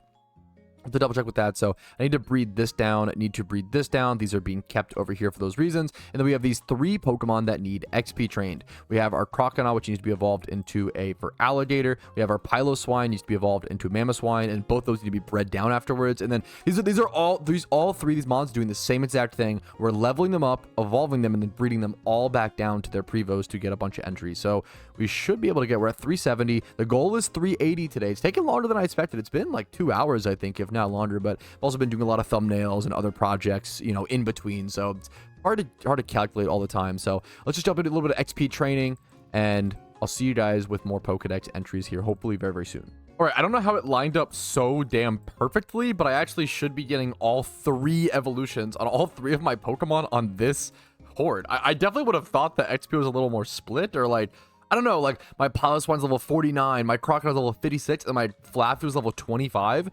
And somehow, look at this, they're all going to evolve with, I thought it was kind of cute, kind of cool. I was shocked. They're all going to evolve at the exact same time. This does have ancient power, so it will get the evolution. This will get enough XP. They should all get enough XP to level up here. Let's see, Crocodile got it. We'll see that. Flaffy level 30. Crocodile level up. Piloswine, yeah, literally everything is going to evolve right here. That's 3 new Pokedex entries, dude. Hell yeah. From 370 to 373. I definitely think, looking back, going for 380 was a little ambitious. I really didn't have that much time today, but I'm too stubborn, man. I can't go back on my goals now that I've set them. So you know what? I'm not leaving today until I hit 380 Pokedex. All right, so here are all 3 of the Pokemon afterwards. We got all of their evolutions. Perfect. Beautiful. I'm going to go ahead and now go breed them all down with some Shittos. Let's head over to Island 4 Kanto. And then after that, we'll do our EV training, XP training for proper PVM and PvP Pokemon. All right, here's the 5 breeds I believe we have to do. We got an Ampharos, a Mamoswine, a Feraligatr, Chimecho, and a Boulder. All of these are not good IVs. Once again, just breeding with Shittos, trying to get the Prevo. So I'm actually getting 5 different Pokedex entries here once these all hatch. So that'll put me up to... should be 378. Okay, pretty good progress there. And then a little bit of EV training, XP training will get us up to 380 for sure, while also making other progress, dude. Hell yeah. Very happy with today. Very happy with this episode in general. It's been a really weird Iron Man episode, in my opinion. Well, just being in the means of, like, I feel like, this does need some sort of item. Okay, I'm going to not click through. I almost made a mistake there. Just in the fact that there's Rock and Roll, perfect, though. I feel like I've done a lot this episode. I feel like I've played, a fair, we're gonna end up with like 35 hours or so played in the week, which is not, not a ton of hours, not a competitive amount of hours, but I'm trying to cut down on my hours played, because usually what I always say, if I've played like 40 hours in the week, that usually means like 40 other hours of editing, exporting, thumbnails, other YouTube channels that I do. So that's too much. But if I do like 30 hours or 35 hours, double that, okay, 70 hours in a week, working a job that I love so much, a little more reasonable, a little more manageable, still probably a bit too much, but get it down to like 20, 30. That's what I'm looking for. So just keeping that in mind moving forward. Pretty happy with that amount of progress. I'm happy with the progress, but we didn't really achieve any like hard goals. We went for Entei, we failed. We didn't get Entei. We really didn't create any crazy. I guess we did breed some new Mons, I believe, in this episode. I'll have to go back and see which ones. I think this was a pretty big breeding episode, if I recall correctly. It's also hard to remember all the weeks. The more I'm doing this series, all the weeks are mushing together, and it's getting harder and harder to decipher which ones are separate.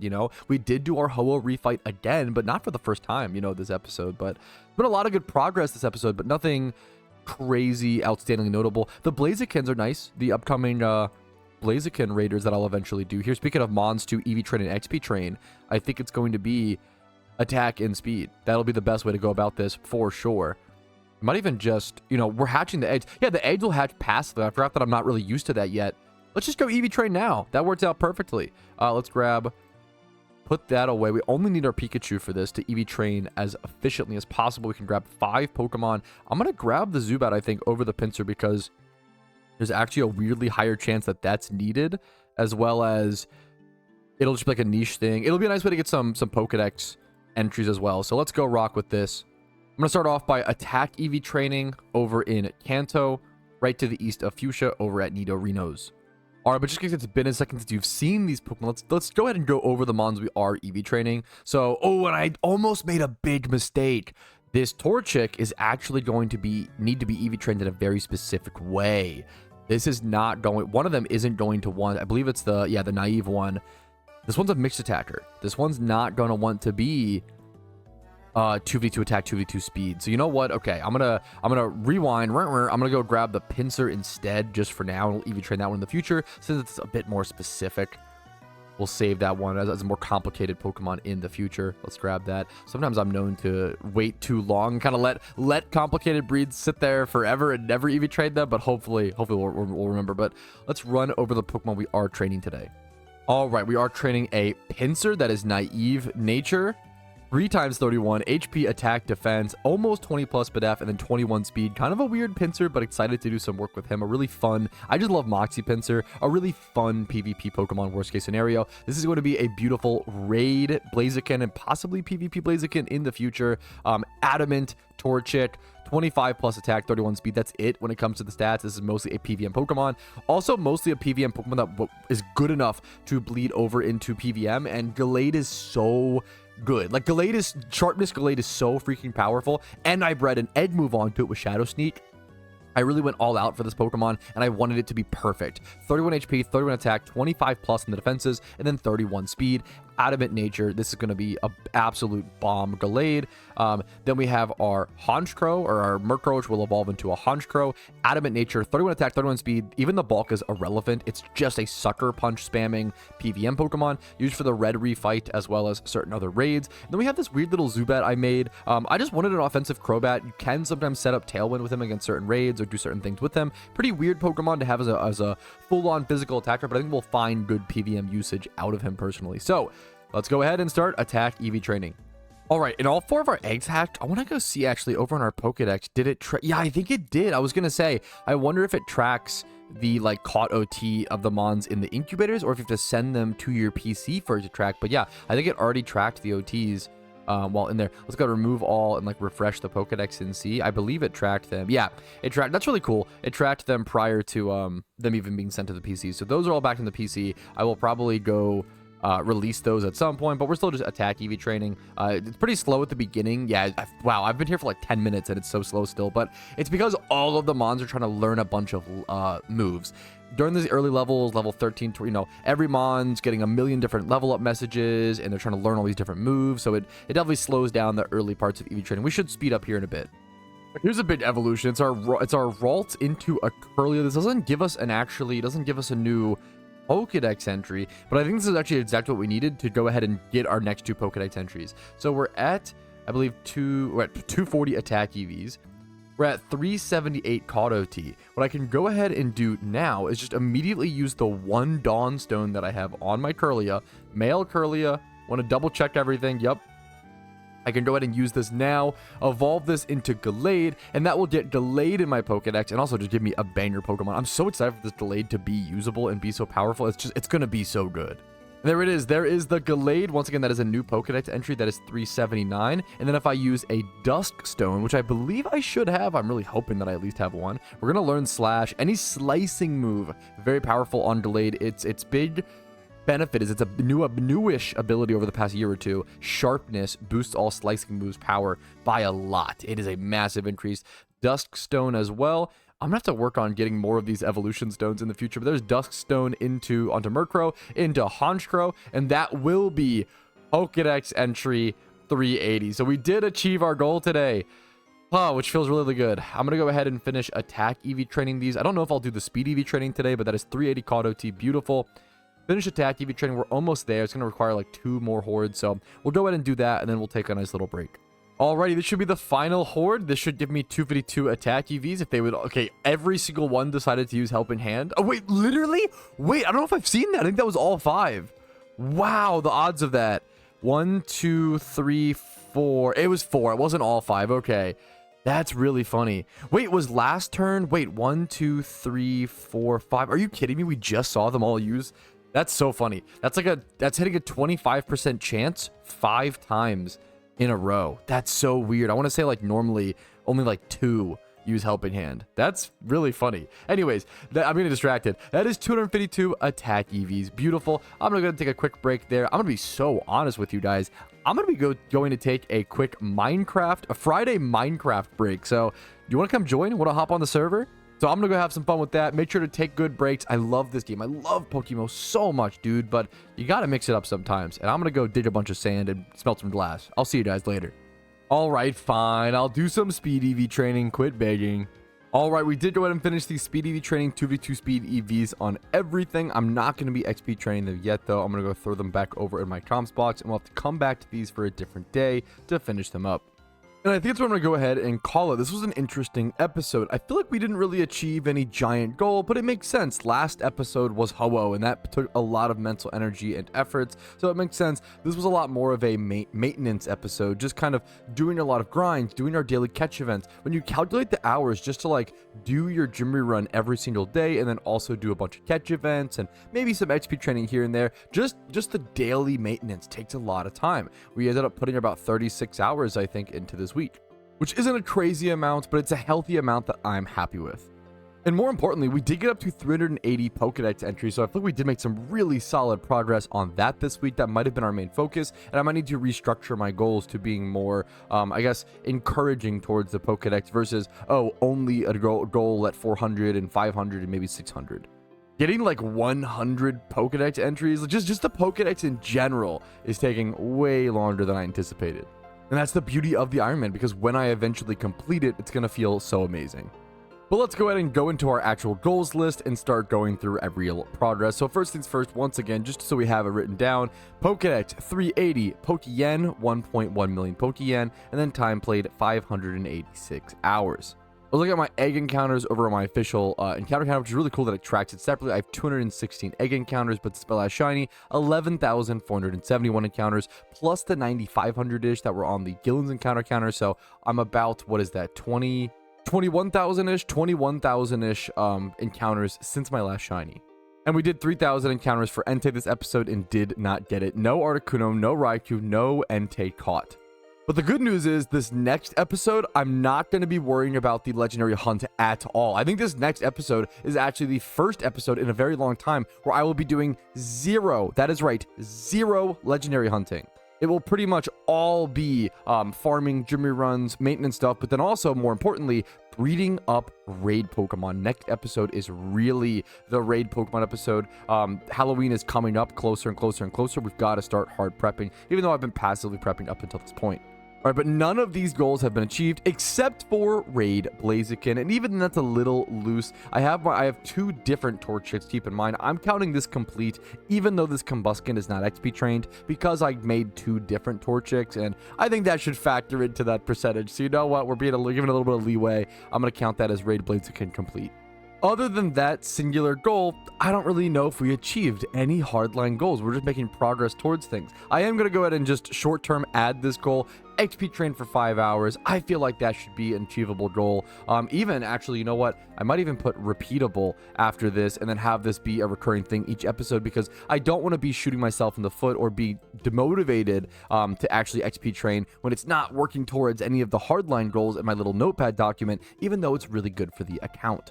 This episode is honestly a beautiful example of pretty much no matter what you're doing, as long as you're waking up every single day, as long as you're trying your best, you're probably making a lot more progress than you realize, even if you aren't swiping out or crossing off goals off your literal list. Sometimes I feel like we as humans get a bit impatient and need to understand that we have plenty of time to reach our goals. Just like PokeMMO, life is a marathon, not a sprint. And then we go to our tier 2 goals, aka our medium term goals, and we don't see anything. 50 hard scales, raid Hydreigon, defeat Ho-Oh 4 times. We've done it 2 times. I mean, that's something.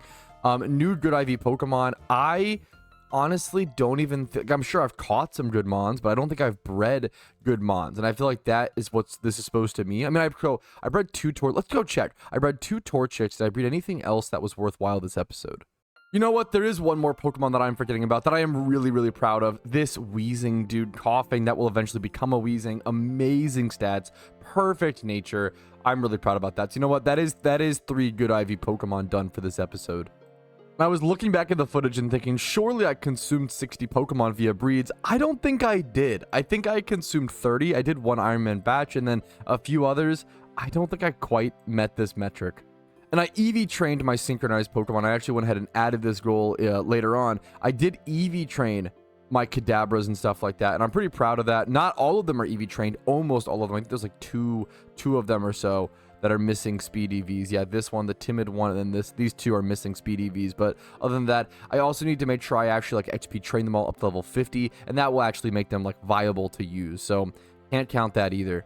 So I'm hitting you guys with a very small list of tangibly completed goals this week. Raid Blaziken, XP train for 5 hours, and 3 new good IV Pokemon. That's it. 2 repeatable tasks, 1 permanent task. And you know what? I think that's enough. I think that's beautiful. I think that's good. I think that's part of what the Iron Man represents. Let this episode be a lesson and a reminder that you don't need to move the plates of the earth every single day. You don't need to shift mountains every single day. We did a lot of stuff last episode. Very long episode. I didn't realize last episode ended up being 2 hours and 51 minutes or so. This will be a much shorter episode, obviously, and that's normal. It's human. It's to be expected. You cannot push yourself so hard every single week and just always try to find new horizons. You can do what you can do. You can try your best, but we are human. We do need rest breaks. We do need, comfy weeks, and still we managed to make progress, and that's what's important. If you can have those comfy weeks and still do your gym runs every day, do whatever you need to do, go on your walk IRL, whatever you're doing IRL, right? MMOs train for a lot of those IRL habits, so I hope you guys are having a fun time with both. Best of luck, and thank you guys so much for watching once again. I hope you enjoyed today's video. Like it if you did, dislike if not, and subscribe to the channel for Iron Man videos like this every single Sunday, as well as Pokemon videos every single day. Follow me on Twitch for streams. I live stream a lot of the progress live Monday through Thursday at 12 p.m. ET, sometimes on the weekends for catch events. And if you want to go above and beyond and support my content and get your name mentioned at the end of every single video that I create, YouTube memberships, Twitch Primes, Twitch subs, and PayPal / Venmo donations, go a very, very long way in allowing me to actually put time into making content. Also, whenever I have a sponsorship like Factor or HelloFresh, these are 2 products that I actually believe in and use prior to being sponsored. This month, I am sponsored by Factor, for example. Now, I always try to honestly tell you guys, Factor is not for everybody. It is for people who are very busy. If you're self-employed or work from home and you want to get a ton done, your time is very, very valuable. Factor essentially ships you these little healthy, nutritious dinners and meals. You can pop in the microwave. They're chef-made meals. You can pop in the microwave, very like articulately made and carefully created and crafted to give you the best nutrients, but also just be a delicious meal. It's a lot of the stuff is like smoky Gouda chicken, which is phenomenal. My wife loves the salmon, and it's one of those things where my wife's a little bit picky. She loves the salmon from here, and it's crazy. I could never express to you guys how microwave salmon is some of the best salmon we've had. We've had lots of good salmon. It's amazing what they're doing at Factor. They're doing a very, very good product for a specific type of person, and if that person sounds like it fits for you, go ahead and check it out. First link in the description. And in my opinion, with the 50% off, I'm a frugal person. I'm a deal hunter. I love grocery shopping for coupons and deals and sales only. Factor, your first box, link in the description, 50% off. With that 50% off, it's hard to go wrong for almost anybody. If you don't want to continue because it doesn't fit your lifestyle afterwards, go ahead and cancel. That is super awesome, super based. But try that first box with that 50% discount. Link should be in the description. And it's the best way to support my content. Sponsorships like this allow smaller creators like myself to really exist alongside you guys watching. I'm really excited for the future of PokeMMO. Thank you guys for watching another episode. I can't wait until one day there is an official Iron Man mode in PokeMMO. That's the dream right now. I will see you guys with the upcoming event season. Have a great day. I'll see you later. Peace, Reno. Yo, what's up? Pelipper here, and I wanted to take this time to say thank you to everyone who goes above and beyond and supports my channel. Your names are all listed here. You make it possible for me to make helpful and mildly entertaining content for the game that I love and make it available for free for everyone to enjoy. Thank you so much for allowing me to even be here.